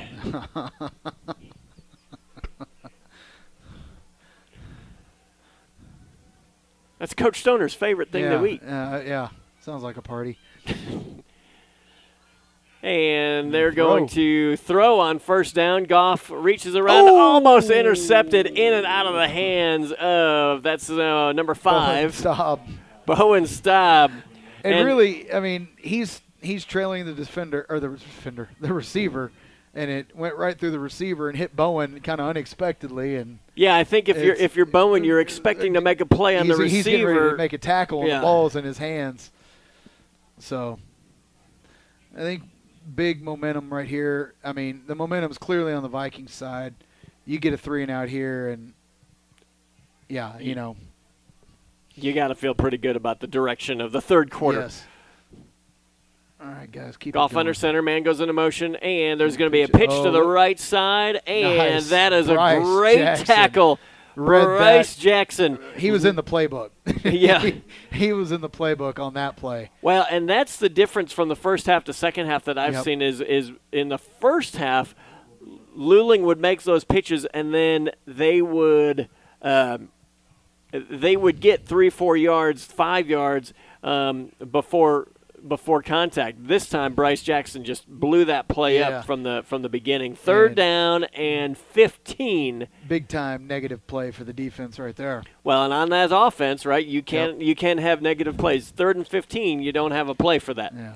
All right, nobody gets behind us here, guys. Man goes into motion, and Oh, ball ball's is down. on the ground, and Vikings recover. Vikings got it. Luke That is Pounds number with the recovery. 34. Luke Pounds with the recovery. So the Vikings, I tell you what, we made a comment earlier. We were talking, hey, our second half can be as good as bad as the first half was. Yes. If that makes any sense whatsoever. And right now the Sure. Vikings have completely flipped the script and are hitting on all cylinders.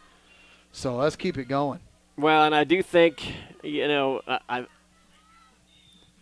think depth is becoming an option, a problem for Luling, as their players have played their hearts out, and now they're you're getting tired. Coach Phillips about to push tempo too. Yeah, 2 to the left, 2 to the right for Adrian Hernandez, who has Parsons behind him.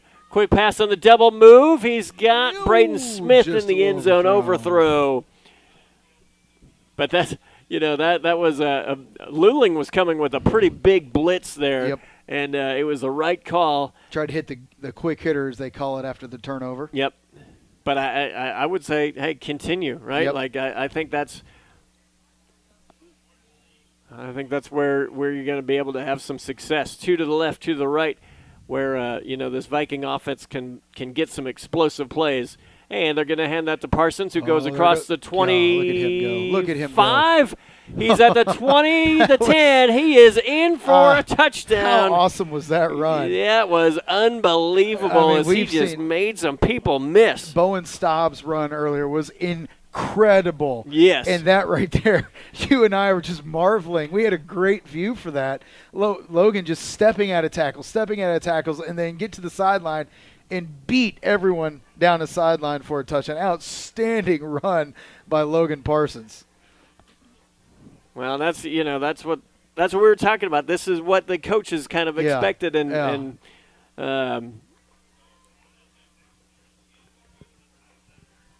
so whatever Coach Phillips said at halftime. Yes, we need to bottle that. Yeah, he was correct. Yes, he was. 5:20 remaining in the third quarter. Lago Vista takes a 35-16 lead. We'll be serving that for lunch as both the hot and cold option for the next week. All right, it is the Viking Sports Network. We're powered by Vype Media. Hewlett Volkswagen in Georgetown invites you to keep the drive alive. Hello, football fans. John Chauvin, General Manager of Hewlett Volkswagen. If you haven't seen the all-new Jetta or the all-new Atlas and Tiguan SUVs, you need to put them on your list. Did you know Volkswagen has a 6-year, 72,000-mile bumper-to-bumper warranty on all new 2019 Volkswagens? If that won't keep your drive alive, nothing will. Come see us, I-35 at the Westinghouse exit in Georgetown, or online at hewlettvw.com. All right, it's the Viking Sports Network. 35, 34, 35, should be 35, I think. 28 plus 1, 35, yep. Okay. I mean, what? I'm sorry, 28 plus 1 is not 35. Miss Walker, can you tell him that he was incorrect in his math?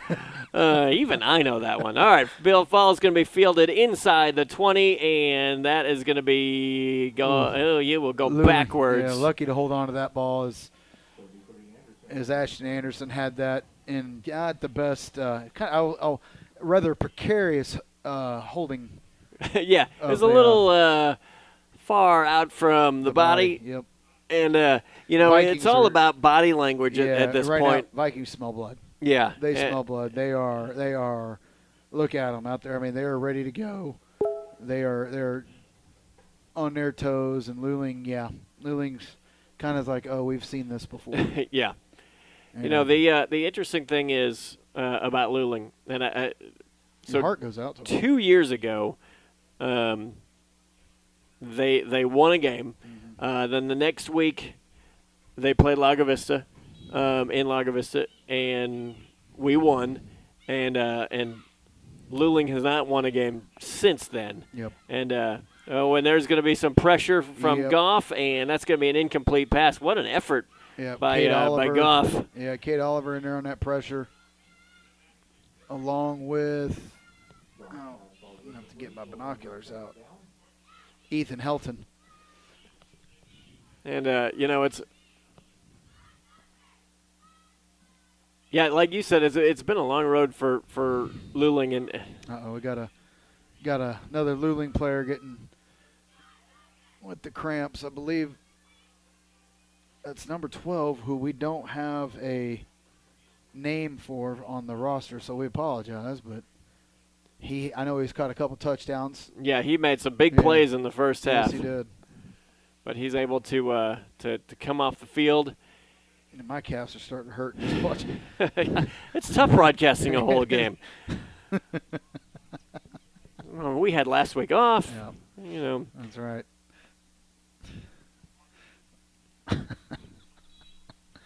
But you have like everybody at home texting every little mistake, every little thing, and it's like, hey, listen, it's okay. My calves are about ready to go. I need a banana. All right, one spread wide to the right, and Goff is going to look for a quick hitter, and that is incomplete. I believe that ball hit Luke Pounds in the back of the helmet. Was intended for Montalabo. Luling knowing they need to throw the ball to kind of get things going, and right now the Vikings are just. Well, I think the Luling game plan went to perfection in the first half. It really did. It really did. They held the ball. They were able to establish the run game. And there's the rollout stick coming over here on the Eagles sideline. That looks painful.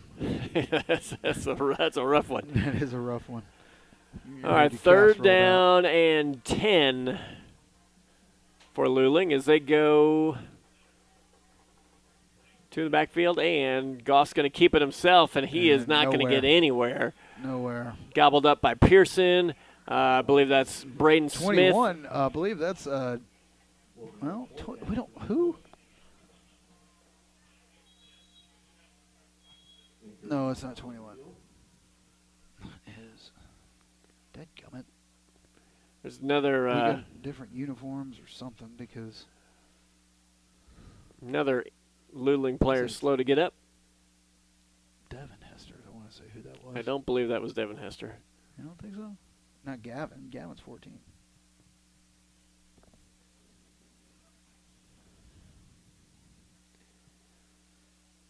All right, we will take a quick break from the action. The roster I have does not have, or Jaden Hester's, yeah. Yeah, to say. Devin Hester would be a difference maker. Yep. It is the Viking Sports Network, powered by Vype Media. We are the UIL. From the coaches to the players, to the educators. We've been in your shoes. Extracurricular activities are essential to the development of our youth. From proposed rule changes to the relaxation of transfer rules, we keep it fair. New academic contests. We hear you loud and clear. New events are music to our ears. We just added film. That's a wrap. Educational activities help young people become productive citizens. From staph infections to steroid use. To cardiac and concussions. Health and safety is a priority. Heat, heart, and health history. From heat-related illness to head injuries to heart-related issues to the medical history of students. Your well-being is our priority because we are the UIL. We are the UIL. We are the UIL. We are the UIL. Tailgating with a Silverado. It doesn't get much better than that this football season. Don Hewlett Chevrolet in Georgetown is your headquarters for the perfect truck. With over 400 new and used trucks in stock, there's a style and price point for everyone at Don Hewlett Chevrolet, where it's always truck month. Save during our year-end truck closeout. Don Hewlett Chevrolet, I-35 at the Westinghouse exit in Georgetown, or donhewlett.com. All right, welcome back to Luling. It's the Viking Sports Network. And ladies and gentlemen, that's a ball game. The New York Yankees won, Tampa Bay Rays 2. Yeah, it's over. Have fun, Garrett Cole. Have a nice fall. Glad you made the right decision.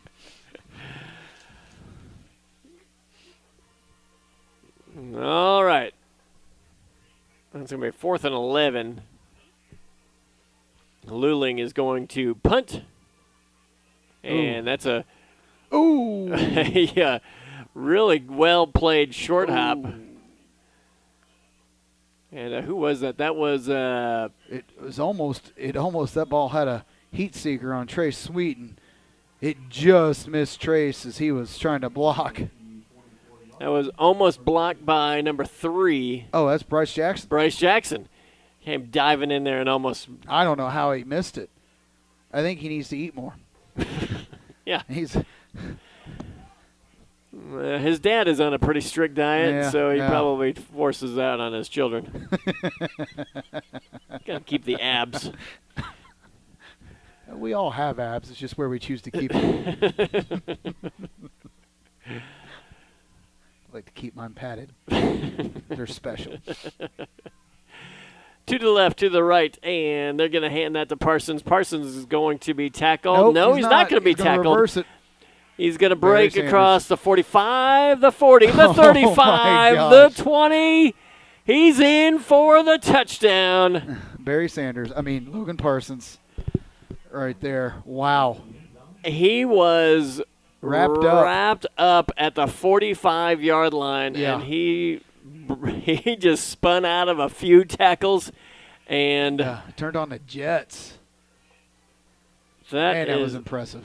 And if you're looking at the Luling sideline right now, the coaches are like, what do we need to do? Like, that is so frustrating to coach against. Like, we were – and, you know, you got to give that up to Parsons because that was phenomenal. Yeah. So and the kick is up. And that's going to make it 42. Unless we lost a point somewhere. We haven't missed an extra point. I don't know. What did Vegas have the spread at? Because there's some shady shenanigans going on here. Well, I'll tell you what. Vikings have erupted in this third quarter. Yes, they have. And they and you can see Luling's, they're gassed. They're gassed. They're working out. They're trying to work on their calves, and they've got a bunch of the rolling sticks out, and you know they gave it their all. They really did. And right now, these young men are a bit overwhelmed. And that's the at the end of the day, we talk about this all the time, but these are 16, 15, 16, 17, 18-year-old young men, and on both sides. So you just got to give them credit. Everybody is just doing their absolute best to compete, and so you want to at the end of the day, life is all like a big competition, and so you've just got to respect kids who get out here and compete, and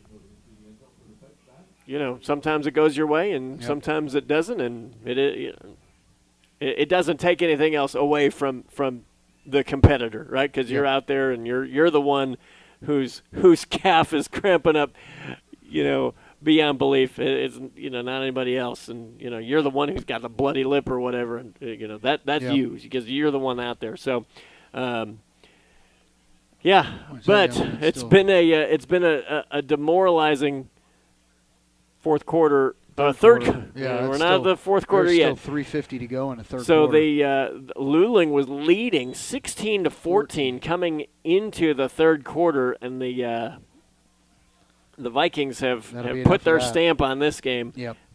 And Goff is going to fake, and he's going to be pressured and pressured, and he's going to throw the ball, and it's almost intercepted, but not. A diving effort by number 22. Garrett Ferris knocking the quarterback on his back right as he threw the ball, chased him down for about 25 yards, 30 yards. Hey, we can't go through a whole game without thanking the Booster Club makes this all possible. Yes. And I want to thank all the folks at the Booster Club for all the work that you do for the kids behind the scenes and to make all this worthwhile. We also want to thank the advertisers who have supported the Booster Club. Can't forget about Northlake Church, Waterloo Homes by Braun, and also Vistago Print, just to name a few. One spread wide to the right, and Goff is going to hand that ball up the middle, and minimal gain. Yep. We'll go. Well, I think somebody heard the Vegas comment, because if you look at the scoreboard now, there is 42. Oh. So. Yeah.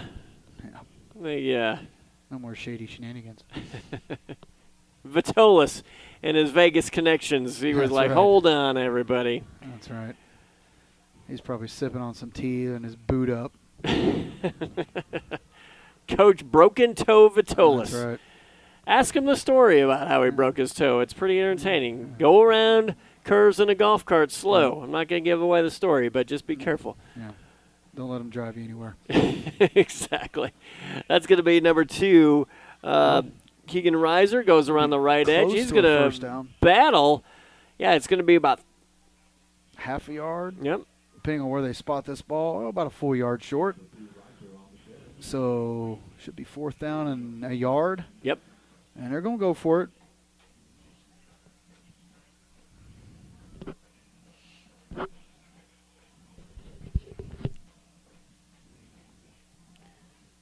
And there's still a whole quarter of football to play here, so let's see. 3 in the backfield. Goff, maybe the good old hold your water play on defense. Yeah, that was a good play. Good job on the defense right there. Yeah. Try to get a cheap first down. Good job on the Viking defense. And you're up 42-16, but there's still, 14 minutes of football left to play. A lot can happen. So the game's not over. The Vikings have put their stamp on the third quarter. But that's all they've put their stamp on. You still have to finish. Yep. You're not ready to totally, you can't just say, okay, we're going to let up. The Vikings they're still going to play. And these lights that are here are incredible.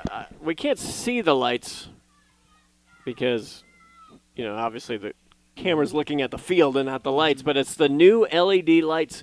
And they're I don't know, they're pointed straight down the field. I don't know. It's incredible though. You look at the lights, you can't even see them. Yeah.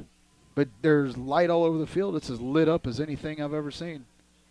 All right, they are going to go for it again. It's 4th down and 1, and Goff is going to hand off up the middle, and he's going to get it. Tackle made by number 5. Going stop. And that was number 27, Tanner Tucker, for the first down carry. Vikings making them work really hard for every yard they're getting right now. Yep. Boy, and I think, you've got multiple players on the Luling sideline getting their calves worked on, and you've got a couple of players on the field whose calves are about ready to go as well. Goff under center. He is going to hand this off to the right side, and that is number 2, Keegan Reiser, who's going to get out near midfield. He will stay in bounds. And this is right. So this is what they were doing. This is what they were doing in the first half. Is good chunks of yardage on first down. It's going to bring up a 2nd and 2, and now they'll take their time. Call a play. It's 42-16 as we go under 1 minute left in the third quarter. Llano up 35-10 with about 4:40 to play in the third quarter, and out in Llano over Comfort. So next week's opponent is Llano. At home. Man goes into motion, and Goff is going to fake the handoff up the middle, and he is tackled Bryce Jackson back at the 45-yard line. Again, I think that's something they really worked on is those rolls to the right. So, Jackson, you've got to get in there and blow that play up because he's done that a couple of times in the third quarter, and I think that's a really good halftime adjustment made by Coach Castle's defense. Because they've seen that, they said, okay, enough. And I'd be willing to think that Luling probably, 4 downs here. I'm sure. Yeah. And they're going to let the clock run out. So excellent third quarter. Outstanding. For the Vikings as they take the lead 42-16. It is the Viking Sports Network. We're powered by Vype Media. Meet Josh. Hi, everybody.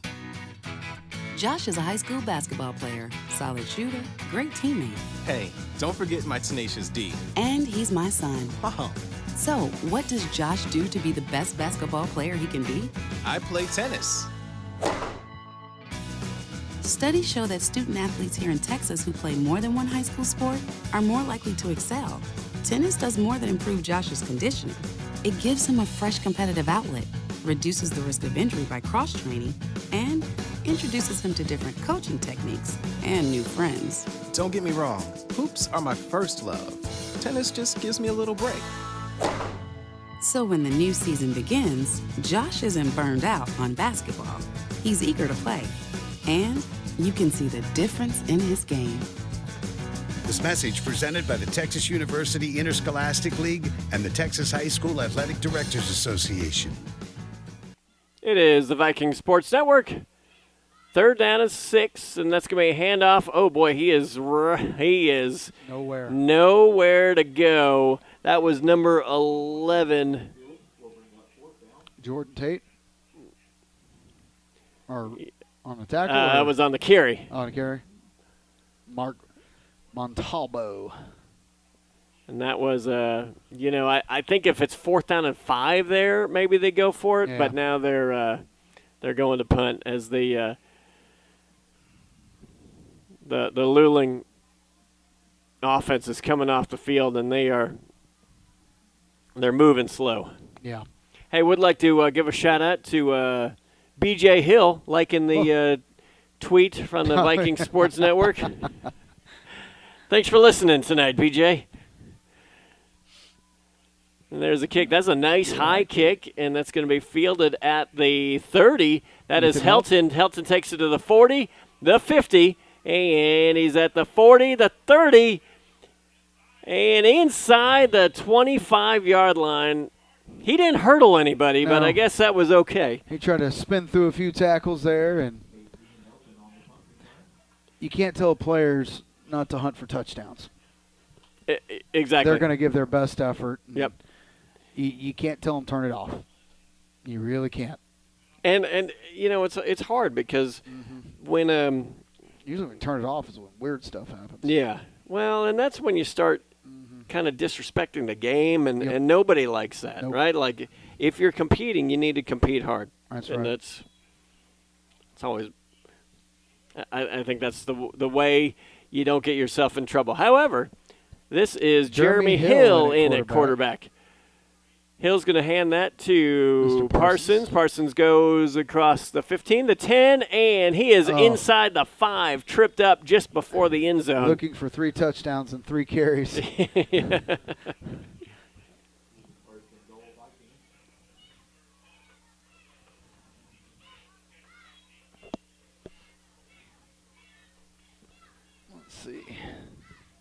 Let's see. We've got Yetley on the right side. You got Trey Sweets in at receiver over there on the left. Bowen Staub, slot at the right, and Jeremy Hill's going to hand this to Parsons. Parsons is going to be in for the end zone. He's just going to kind of ping-pong his way through. And he really does have exceptional balance. Yeah.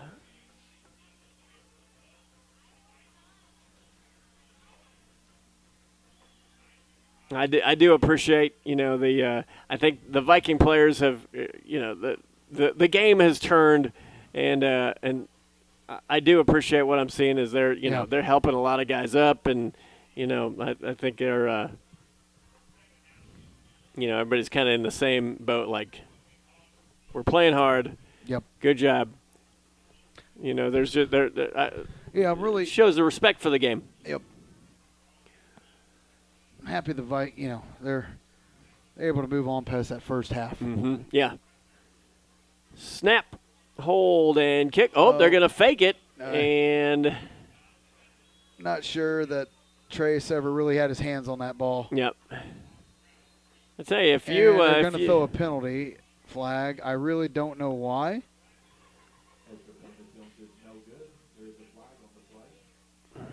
I don't know Trace if they're just couldn't quite get that ball in his hand the way he wanted to put it down for Bryce, and did what you're supposed to do, pick it up and try to do what you can. Yep.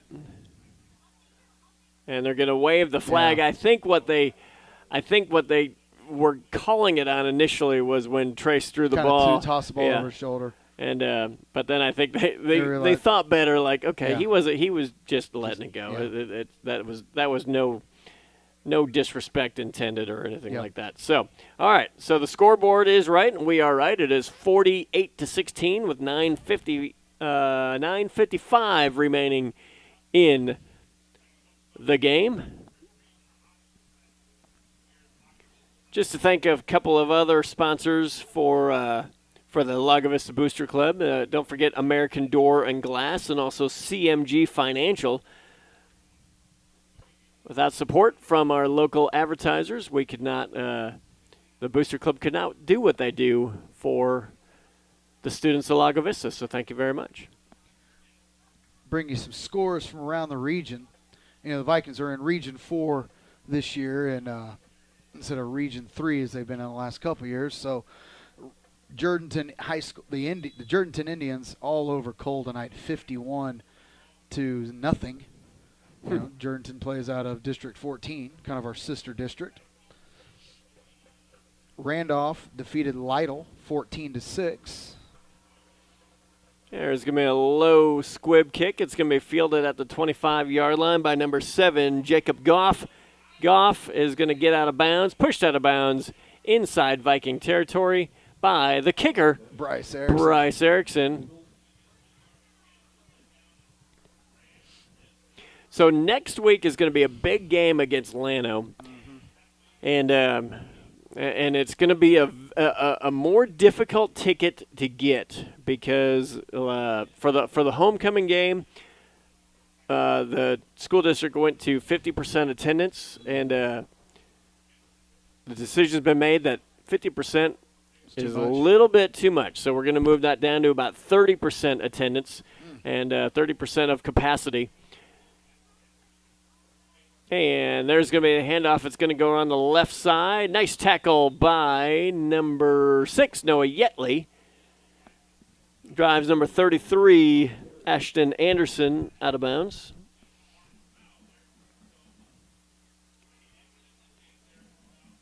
So the ticket process will be the same. The ticket process will be the same. There just will not be as many available. So if you're a middle school student, you're not going to the game. No. Feel free to tune in. Sure, come on. I love my middle school students, every single one of them. I know Miss Walker does as well, especially on Friday night. All right, a rip down from behind. That is Garrett number Ferris. 50, Garrett Ferris. Great job. Oh, and that's a relentless tackle by Ferris. That really is. I'm going to run this far. I am going to tackle you. Yep.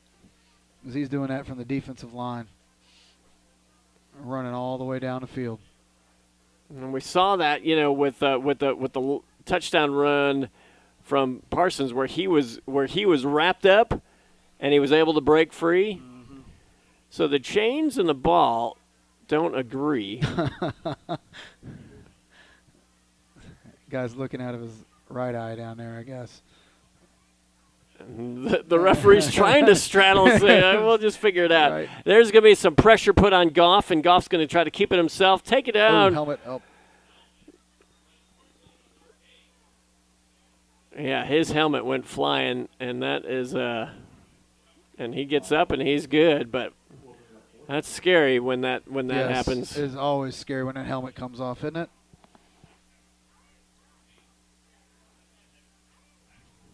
All right, now the yard marker and the ball are on the same page. Thank you.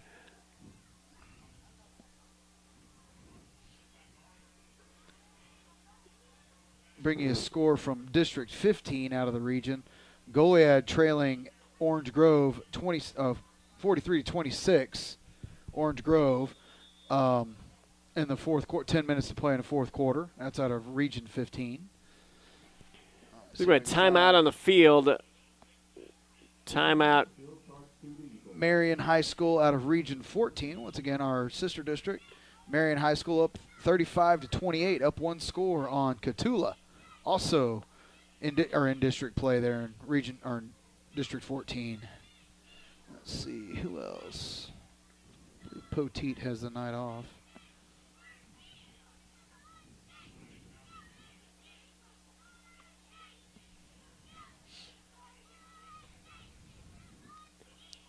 Announce it again just because it feels so good to announce it that the Yankee season is over. It seems like you can never. I'm sure the Rays probably had buzzers in their pitchers and were unfairly pitching the ball the Yankees couldn't hit. So I'm sure we'll hear about that for the next 6 months. Yeah, I don't think the Rays. I think the Rays are too classy to do that. It's like Charlie Morton was pitching a buzzer ball. All right, it's going to be 4th down and 5. And Goff is going to fake. He's going to pitch to the left side. It's at 40 to 35, and that's going to be enough for a first down. That's Ashton Anderson around the left side. Kid has played hard all night long. Yes, he has. He is taking some shots from the Vikings. He is taking some shots for the Vikings. Still competing. Under 7 to play.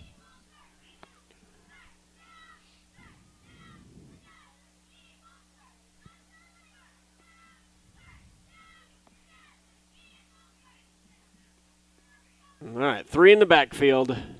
Man goes into motion. They're going to hand that ball up the middle, and he's gobbled up. Luke Pounds had him, got him first, grabbed his ankle, and said, "Come on, guys, help me out." Been out a lot. He's been dealing with cramps most of the second half, and told his coaches he wanted back in there, and he's trying to compete. And a lot of those Luling kids, you can tell, they're hurting. Yeah.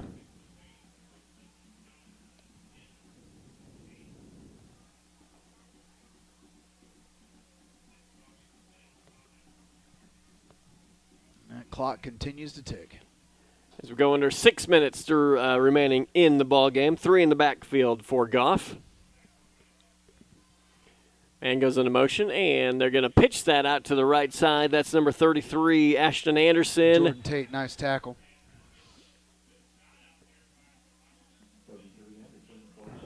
Nice tackle by Jordan Tate. Yeah, that was a, if he doesn't make that tackle, he probably runs enough for the first down and more. I tell you, talk about acceleration there from Jordan Tate. Saw where that ball was going and just kind of kicked it into high gear and just got there in a whole lot of hurry. He raced him to the spot. He really did.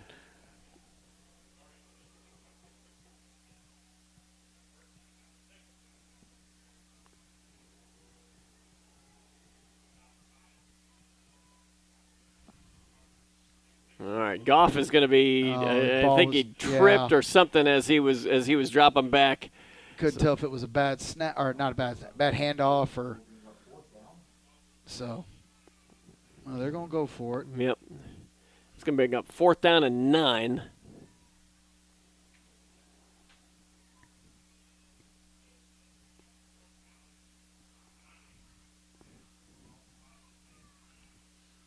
Probably count on a rollout pass one way or the other. Yep. So the defense has made a nice adjustment in the second half. Don't let anybody behind you. And there's only so many route combinations they can do out of this. Yeah. All right. Nobody out wide. Goff is going to drop back. Straight back. And he's going to throw down the field. He was not on the same page as the receiver that he was intended for because there was nobody home in the area. They wanted to try to throw back against the flow of the play, and the Vikings were having none of that. We are not letting anybody else behind us tonight. Because number 15 or number 12 was covered by about 2 or 3 Vikings. So left him with no other option, and he just threw it up to hopefully has somebody in green run under it, and there was nobody in the area. All right, Jeremy Hill in at quarterback for the Vikings, and Hill's going to take the snap. He's going to hand that to number 30, Fisher Topo. Yeah, not Miles Topo, excuse me. Why don't you go tell the other radio broadcaster who that is, so Topo can get his name on the. They didn't have a number 30. Hold on. Okay.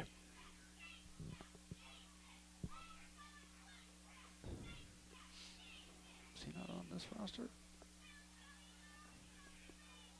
One spread wide to the left, two to the right, one in the backfield, and a Hey, very Ben. disjointed start to the Yeah. half. There goes Topo to the 30 and taken down to the 35. Initial contact was Yeah. made, and he flew about 3 yards in the air. So what's this call going to be? Because it's false start. Should have blown the play dead. Yeah. I mean, it did look like the right side of our line moved a little bit early. Yeah, they're going to call false start.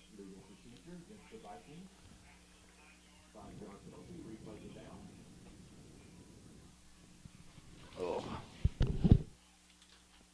Here, do you need a pen? All right. Vikings offense has slowed it down as we go under 3 minutes remaining in the ball game. In the ball game or the third quarter? Okay. That goes Topo to the 25 near the 30.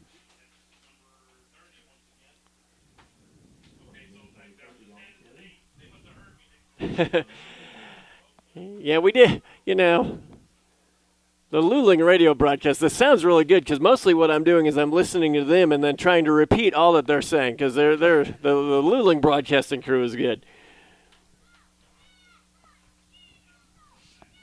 All right, boys. Yep. All right, two spread wide to the right. That is Bowen Staub and Hunter Phillips, I think, out wide to the right. Jeremy Hill, he is going to fake, and he's going to roll right, going down the field to Bowen Staub. Pass is complete. Bowen Staub. Bowen Staub, the hurdler from earlier That's right. tonight, who hopefully we can see that instant replay somewhere around the internet because that was incredible, wasn't it? It really was. He incredible. hurdled somebody on the way to a touchdown kickoff return, and it was phenomenal. About it. And I would imagine that's the only pass 49, Jeremy Hill. that they say, okay, we'll let you throw one pass. Yep. Now you're going to hand it off. Yep. You got your one. And a minute 40, and the clock's running. So it looks like Vikings are, well, looks like they're going to set up in a regular formation here. Run a play. Coach is telling him to run it all the way down as far as he can before he snaps the ball. Yep. There's going to be the And snap, it'll and be he'll take a knee. And that'll do it. One, maybe two more times. Yep. And I respect that. You know, we're trying to play, and you let your backup quarterback in there, and let him play a little bit too. So hey, go make a pass, and that's good. And then when it's over, when it's time to let up, it's time to let up. So but much respect to the Luling Eagles tonight. You know, they had talked about they were going to go all in on this game, and they did, and they had it was a fight.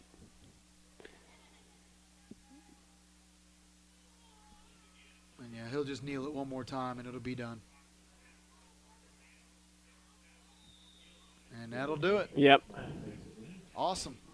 So district, hey, you are playoff bound. You're playoff bound right there. So great job by the Vikings.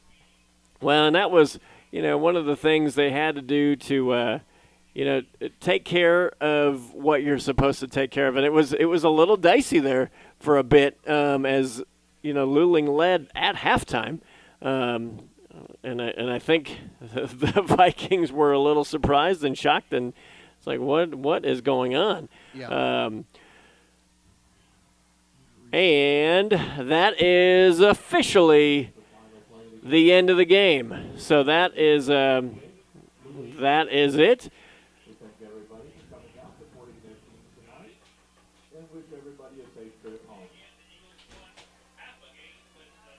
So again, it was a really, really strong half, and then a really strong half for Luling as they played the exact strategy and everything that they wanted to play.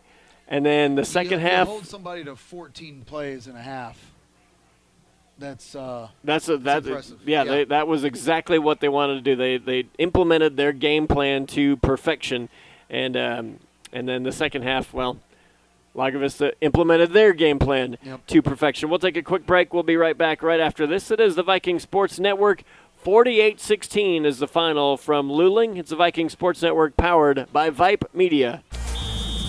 Good evening, football fans. John Chauvin, General Manager of Hewlett Volkswagen in Georgetown. For all the parents listening that need that perfect high school kid car, look no further. Both Don Hewlett Chevrolet and Hewlett Volkswagen stock pre-owned vehicles for every budget. We totally understand the need and desire to find the perfect car that's safe, reliable, and fits within your budget.